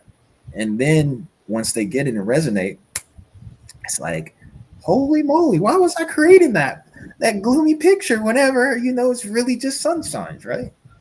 And Yes. so I'm not on my computer. So so I think, for me, that's the real mission. It's to remind people of themselves. It's like, yo, you remember when you were going through and doing this, and you thought it was this, but you could have looked at it in this manner, and then you decided to scrape your foot on the ground and started to bleed, and then you decided to scrape your knee on the ground and started to bleed. Do you remember when you didn't have to do that? So uh, you laugh at those scrapes because those also made you stronger. But when they make you stronger, don't do the same things that made you scrape your knee or your ankle. Right. Yeah, Exactly. yeah. So it's and yeah, that call was answered, and I'm asking everyone else, hey, let's answer the call together. Yep. Let's answer the call together. Good morning. Yeah. Were there any other questions that you wanted to ask me? I'm sorry. I know I've been going on with Oh, you. that's fine. I mean, we're flowing with you on your stories and all, and the call. It's very Mhm. important for all of us to start truly listening and not shutting our minds, our intuition down. Right. Because if we're not listening, who knows what we'll miss, or what the dominoes will be falling. And The dominoes will be falling. that's, I love that the dominoes will be falling, and understand sometimes the dominoes were meant to fall. Yes. That's why they were stacked up. Yep. It's like, you can't you can't cry over spilled milk whenever there's a drain there to soak it up and turn it into a whole nother elixir for you to turn into and drink later.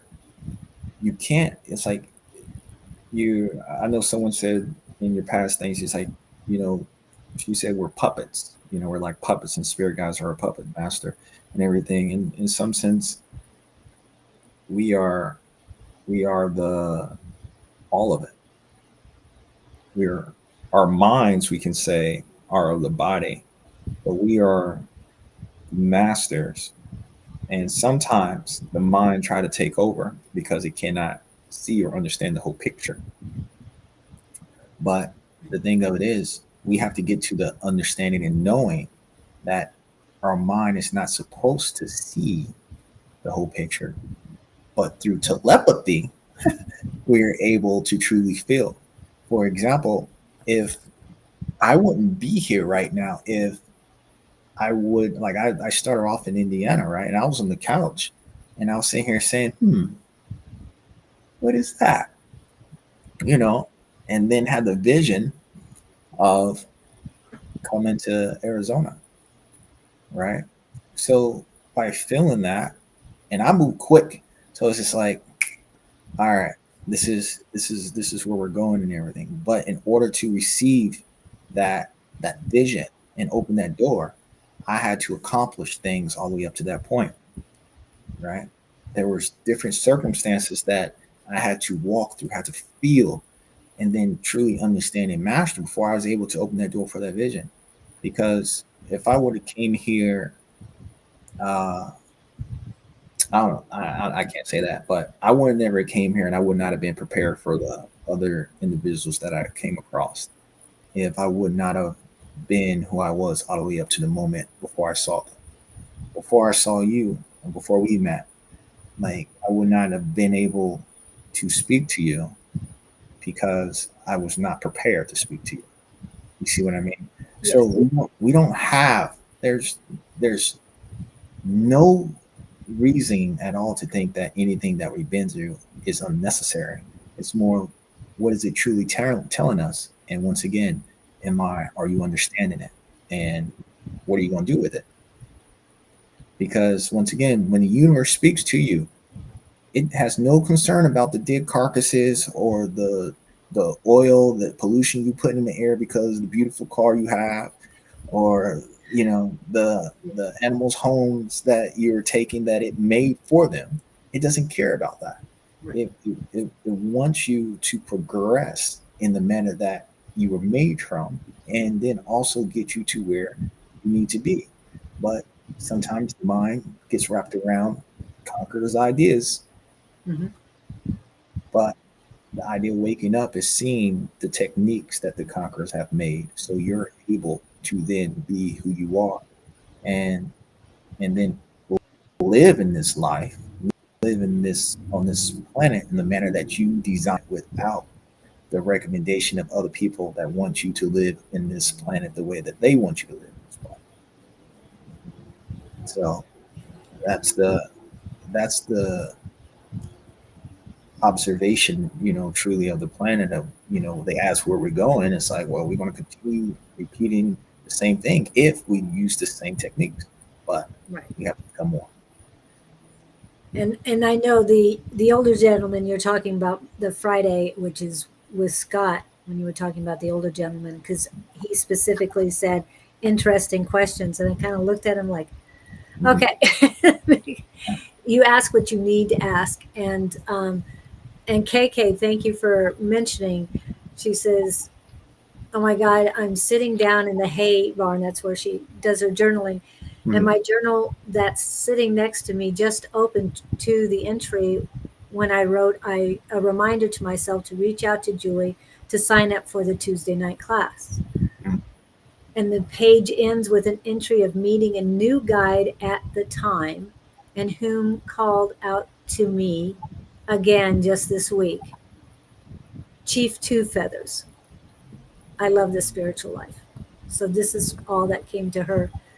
She Mhm. sits out by her 5 horses and does Yeah, her journaling there. yeah. That's very interesting. I actually did a program with healing courses before. I, they have so much to teach. They also help you conquer your fear, just how you have to communicate with them. And I always talk with people of, like, pretty soon we're going to be coming in contact with giants, right?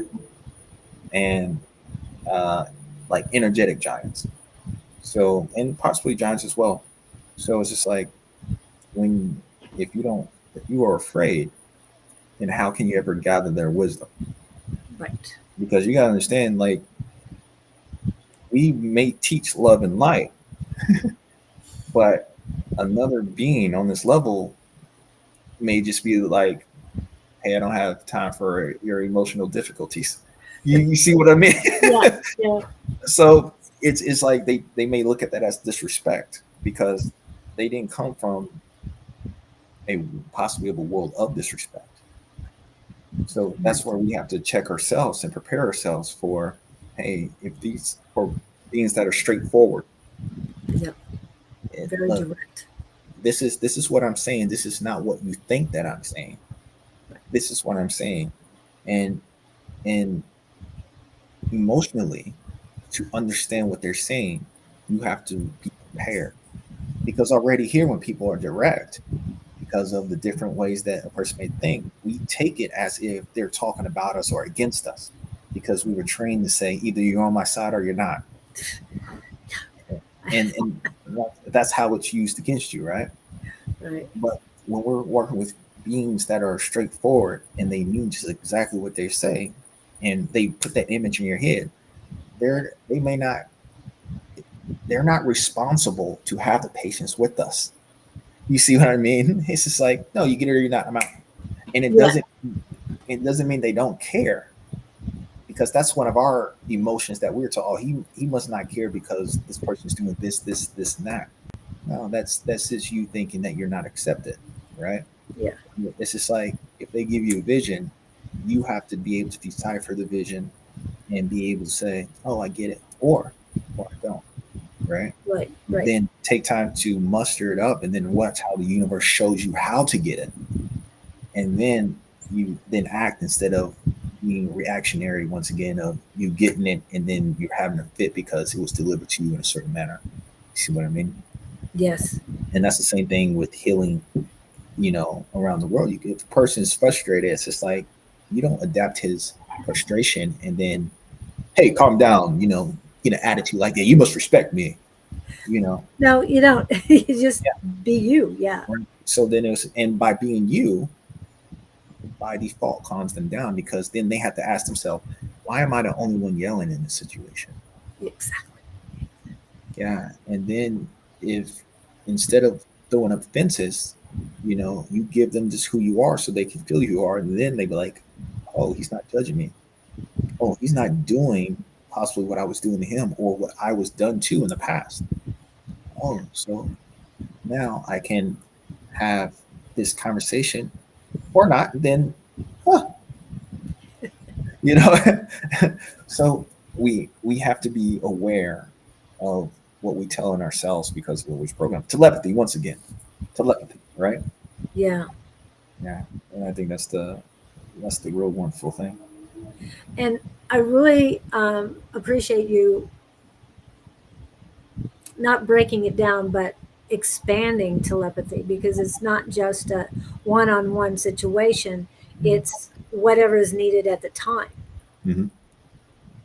Yeah, it's whatever needed at the time, but it's good for you to once again have a clear mind, clear heart, Yeah. because you don't want your own um, beliefs getting in the way. Right. And in doing it, once again, that's extremely beneficial to practice because you're it's part of life. You're already doing it. You're everything that you do, even when you're driving along and you're thinking within yourself, it's telepathy because you're gathering an expression of emotions of some extent. You're just putting words to it, right? Yeah. So it's like road rage. Person sees a light or someone crosses them off. Oh, he disrespected me. He crossed me off. He have all these emotions based upon their belief system, and then it makes them yell out the window, and then possibly you can share with other people, or you can get in a wreck, or you can just drop it, or you can have a heart attack. There's so many options that comes from bringing that type of energy into you. So by understanding telepathy to minimize the unexpected creation, you're able to be like, nah, I'm good. You go here, pal. You see what I mean? So it's Right. like always keep yourself in a balanced state so you can see all of your solutions and not find yourself in a solution you don't want. And I think that's truly beneficial for anyone with anything that they have going on. And just like with dealing with horses, it's like they all have their own personality, right? Yes. And but if you come on aggressive, it's like they can feel that, or or if you come on soft, they can also feel that. And if they have their own personality, sometimes they may want to be stubborn and push back at you, right? And let's say if they do push back, what are you going to do? It's just like you're training another being of how to manage their own energy as well, and they're using you as a teacher, and you are using them as a teacher. Right. So I love it. I love Yeah. it. Yeah. Yeah. What else is going on? What's going on with you? I know you're talking about some healing stuff or the process of healing or anything like that. Yeah, and I was feeling that my healing is definitely increasing just by our talking. Yeah. So that's a good thing. Um, and what I'm doing afterwards, I'm going to be adding more magnesium to my skin to help reduce the calcium. Mm. So that'll do much better. But it's just amazing how I'm feeling. I'm feeling a little twitches in different areas, and it's like, okay, I'm healing more. It's Mm. just healing in a different area Mm-hmm. that I didn't even know that needed healing. But it's it's remarkable that I am healing so accelerated at this moment. Mm-hmm. Since I sat down, it's like, what's going on? Why can I do this? I can raise my arm. I haven't been able to do that in a Mm-hmm. while. So Mm-hmm. it's like, okay. And I know Yes. it's you. I mean, it's your energy that's assisting me in this. Well, I appreciate that. and a lot of it is also unconscious questions that probably need answers to. Yeah, probably. And right now I can't. So, But so when did you realize you were a mystic? I'll just do that quick question. well, I would have to really start whenever I was. I At that time I didn't have a term, Okay.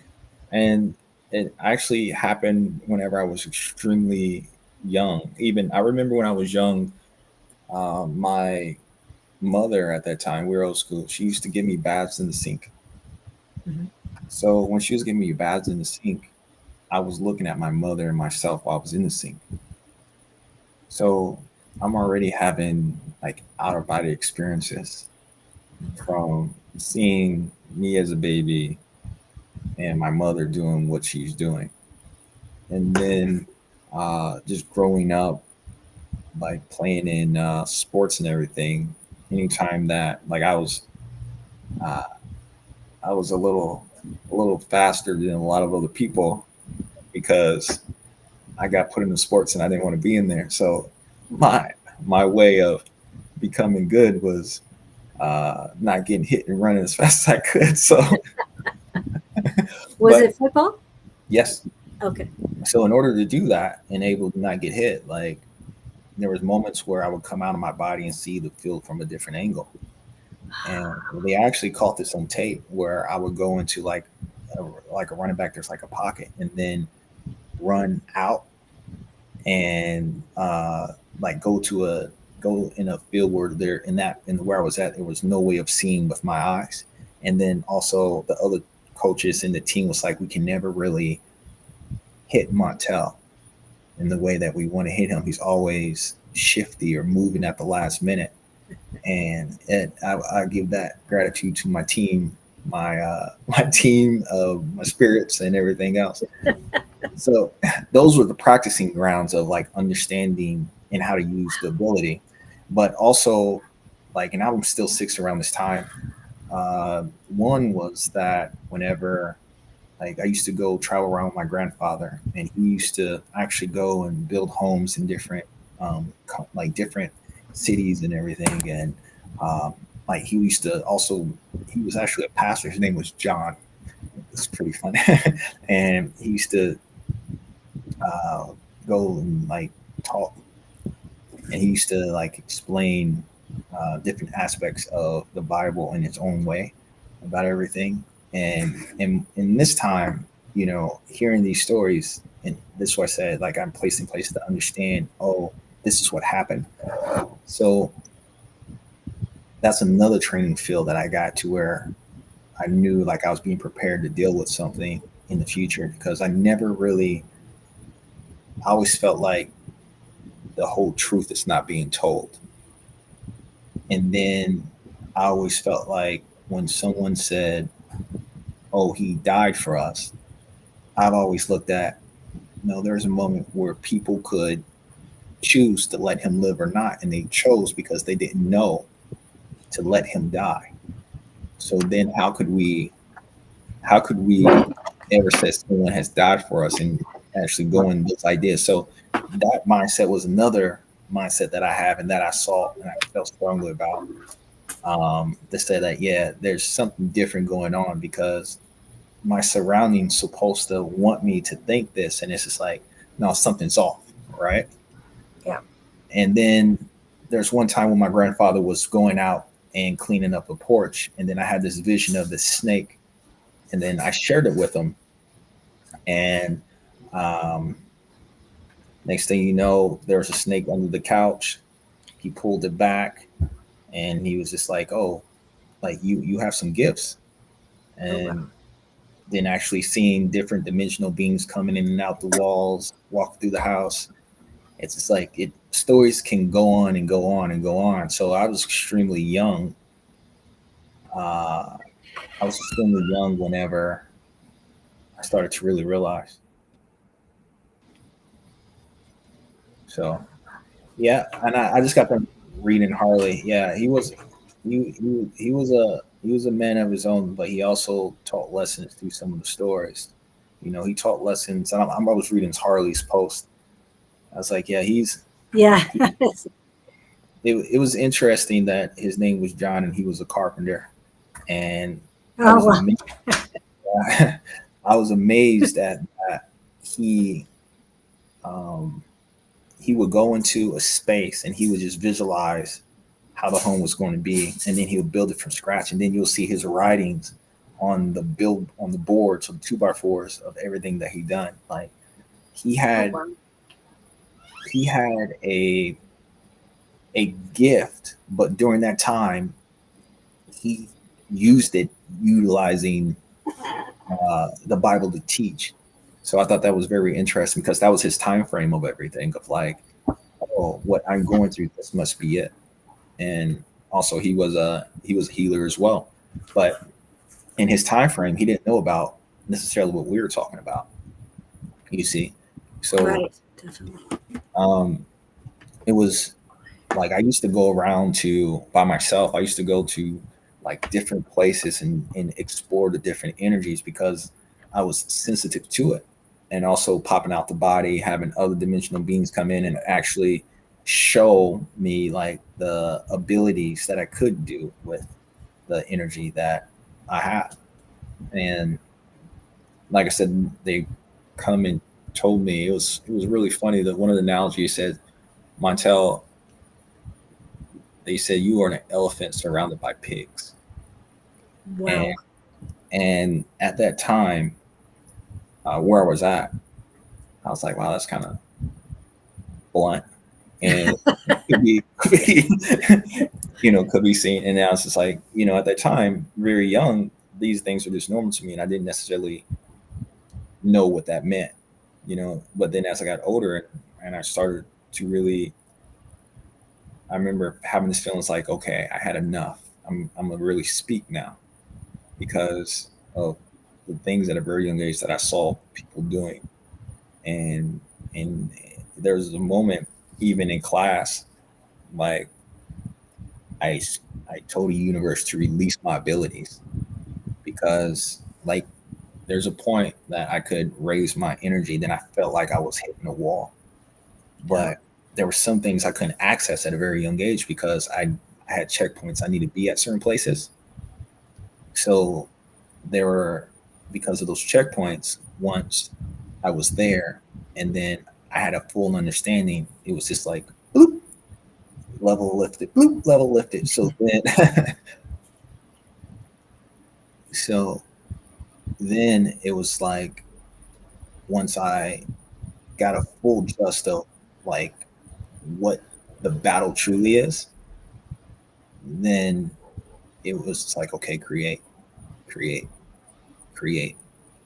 go out there, explore more, show people that this exists, create. And sometimes the funniest thing is sometimes I, starting off, I will have absolutely nothing in my pocket. And then out of nowhere, I'll have whatever I need.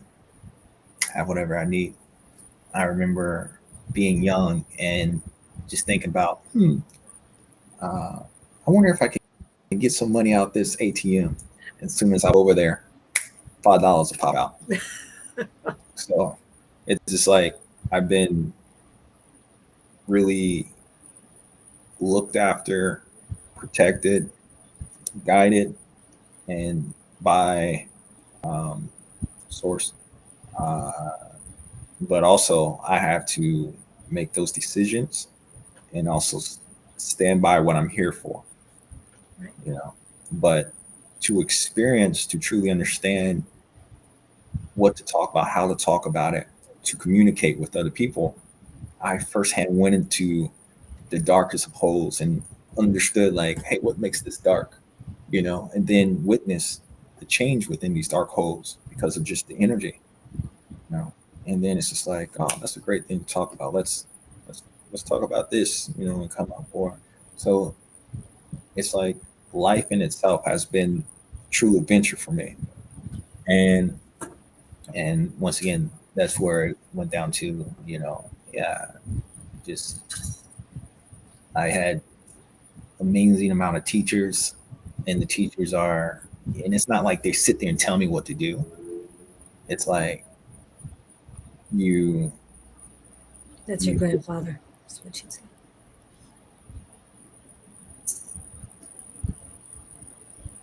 Sorry, I didn't mean to interrupt you. I just wanted you to see that she had said. She was talking about your grandfather. mm, no, yeah. But you had lots of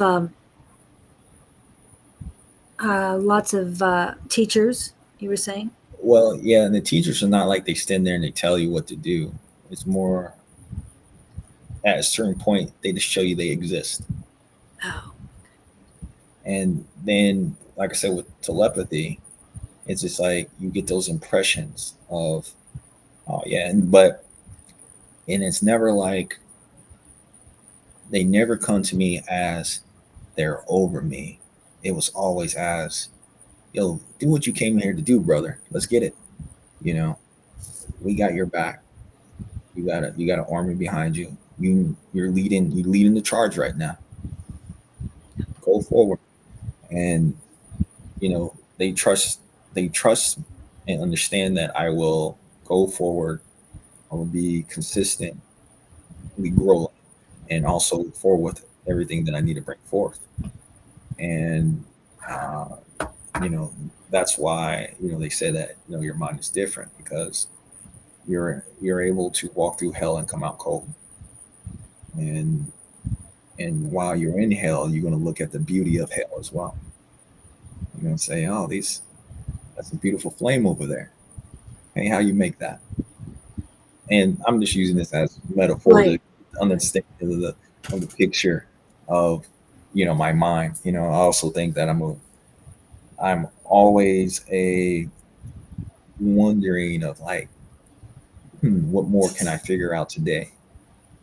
What else is presented? I have that hunger and idea of like, oh, that's cool, and then just to see the consistency of it going back and forth, of like even hearing, all right, it's time to rest, you know, and that's a huge thing as well. Make sure everybody's good because then when you rest, once again, you're going into other dimensions. So learn to explore through there as well. And then when it comes to whoever you come across, your level of energy of knowledge plus your vocabulary can align, plus experience mixed with confidence of knowing, and it will come through your voice. It will, you will, everything that you say, it it will hit someone in a certain way that even if they don't admit it, they will feel it, and then it will give them that idea just to wonder. And then from that wonder will bring enough knowledge to prepare them for the next experience that they have coming. Great. So And okay. it's interesting. I saw some. I want to make sure we reply to some of these other things. I'm sorry, I don't want to keep talking and everything. See, You're fine. I just wanted to. She was saying, Harley was saying that she had it dreamt with a pig. There was a biblical message given. I couldn't figure it out today and thought of asking. I say this on all that I love. And then I thought it was something after that. She talked about the pig again. Oh, hold on a minute. Maybe I'm going the wrong way. Oh, in the dream, it was I don't know what severed cage, and I was able to find him by feeling his sound. LOL, sound was his way of speaking. The biblical message was given by an unseen voice, maybe coincidence.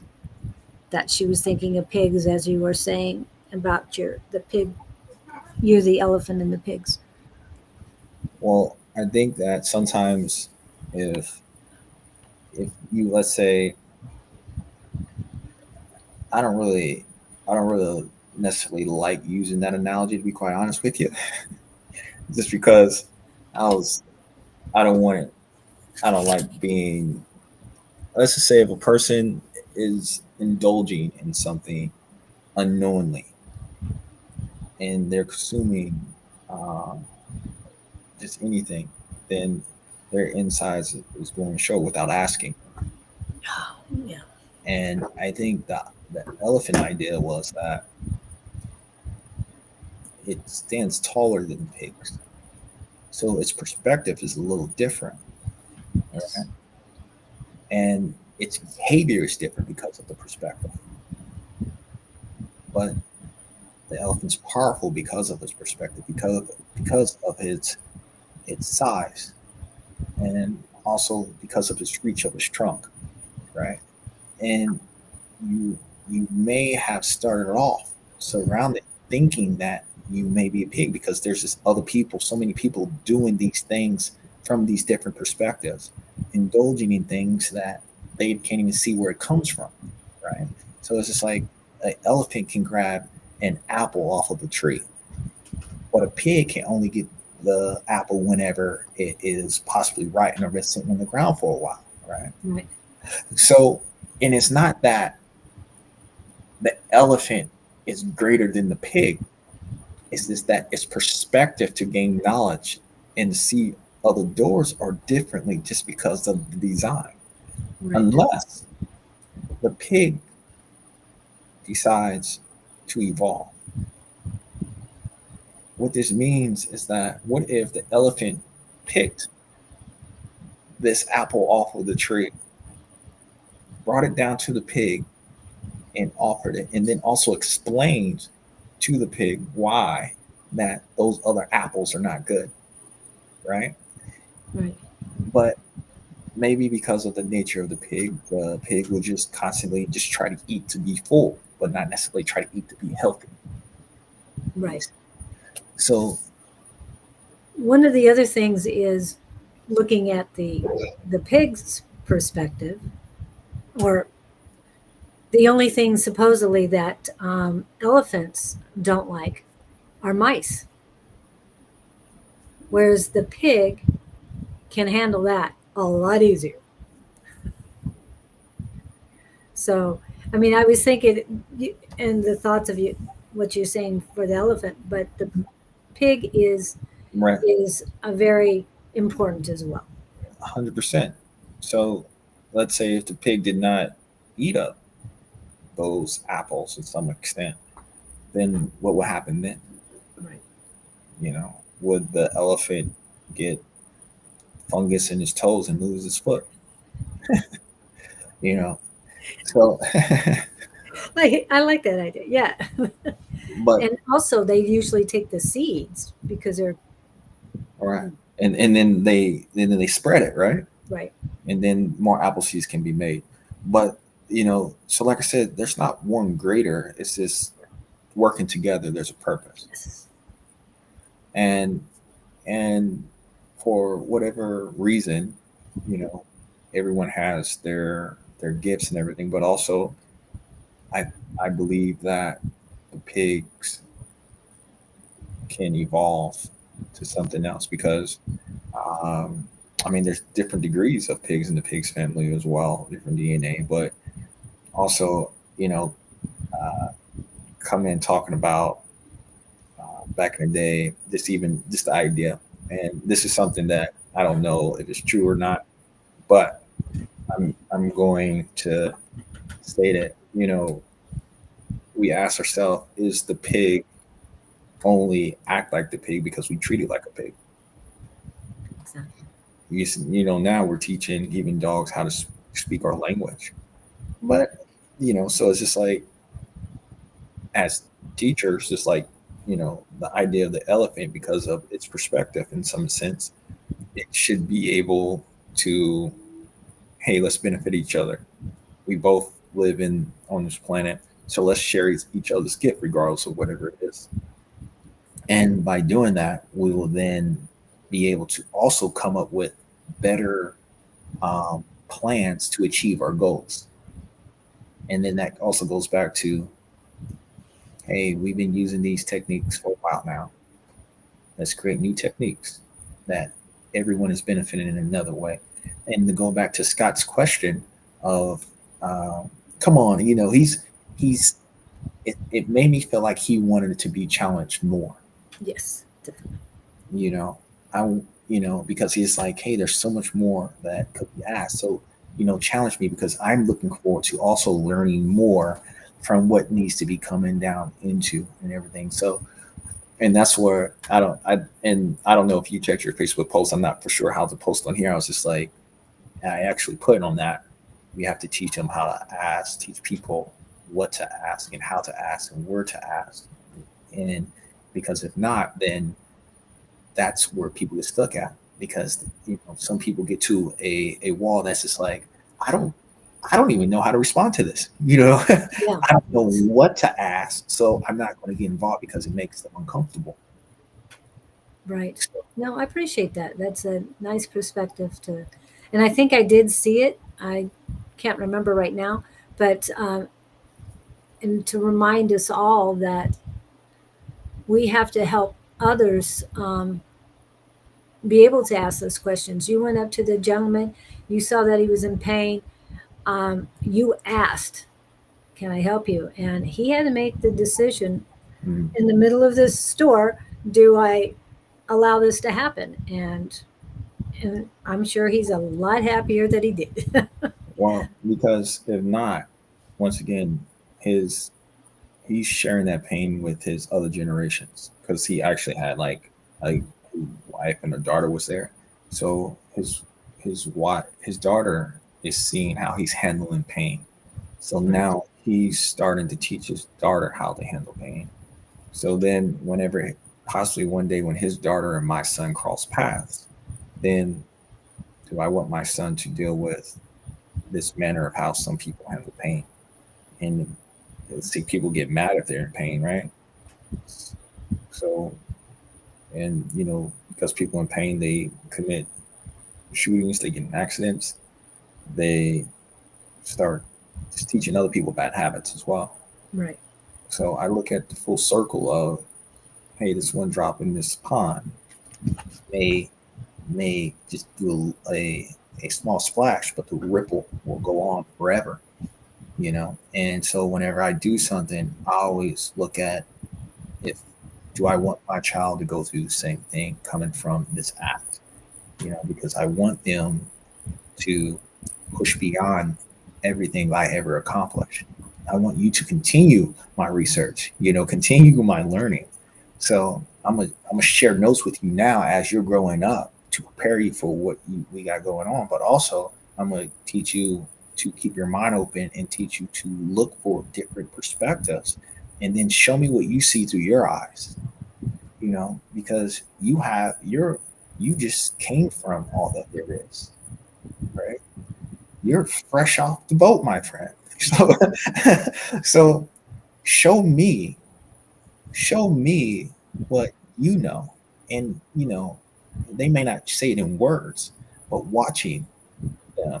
And then observe it, and then being careful not to apply restraints that you had on you, but still being able to um, apply knowledge in a meaningful way that is learnable and teachable.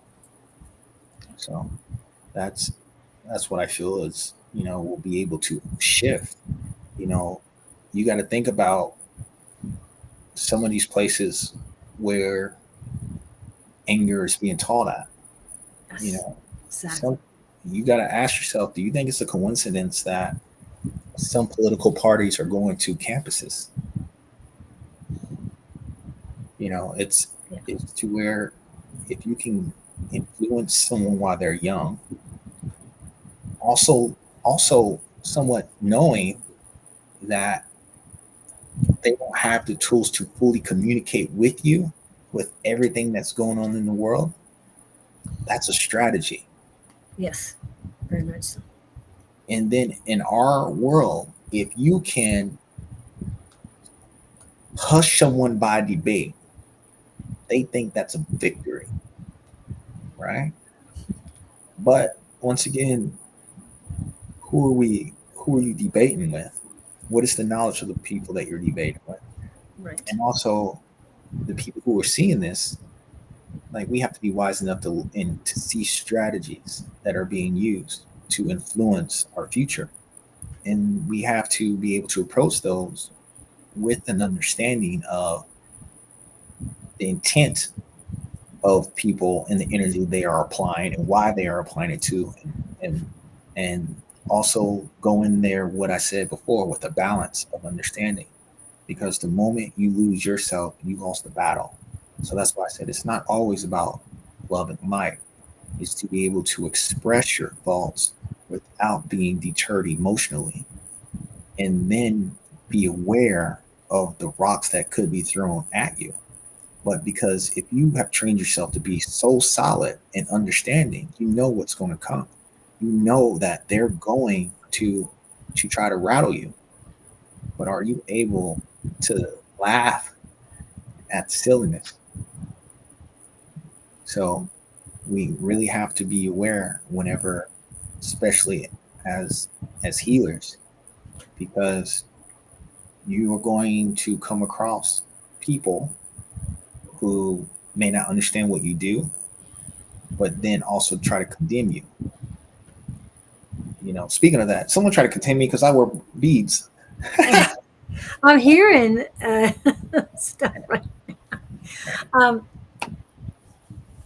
I love this. I could talk, listen to you for hours, like KK was saying, but Yeah. we are definitely over time.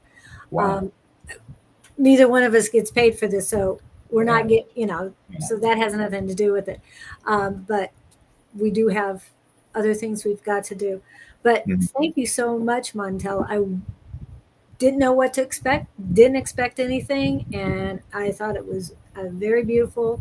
I love hearing about um, how you grew up. Usually I start with that, but um, the telepathy, again, when you're in that situation and you see anybody, whether it's on a campus or anything, and you see something that isn't resonating with you, I'll just use that word right now, and you know something is off, that you approach it with the telepathy. It's like Yeah. talk to yourself, what, and whomever comes in, that hey, this is not, yeah, what is Don't going on, and you might be able to touch base with them as well. don't be consumed by anyone else's flame, Yeah. because once you're consumed by them, more than likely your response is going to come from the same flame. And then at that moment, you've just been possessed. And you've accepted that possession. You accepted it. Yeah.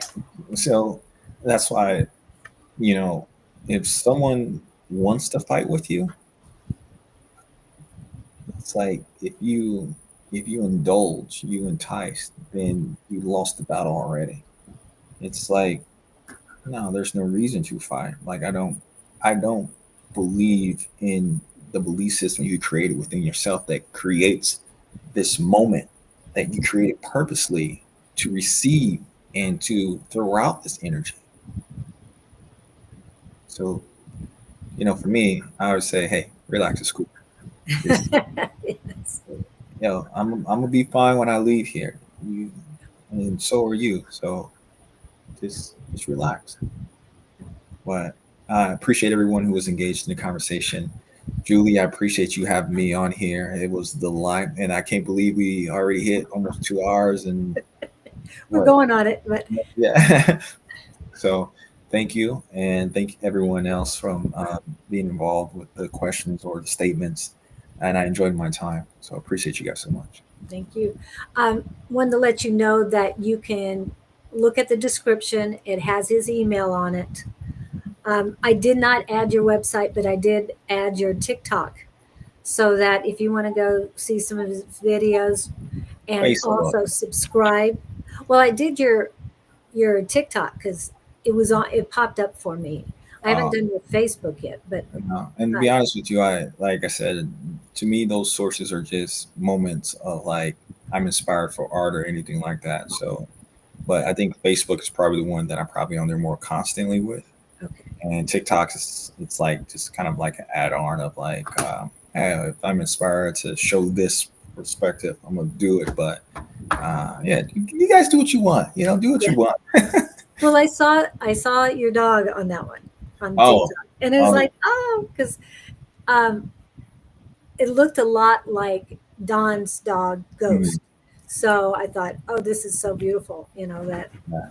No, he's a lot bigger than he was in that one. Now if I let him out, like if he stood on his hind legs, his head would probably be where the lion's eyes are right now. He's huge. So, We didn't even get into the lion. We'll do that. Uh, oh yeah, Harley said she'd love to see you back.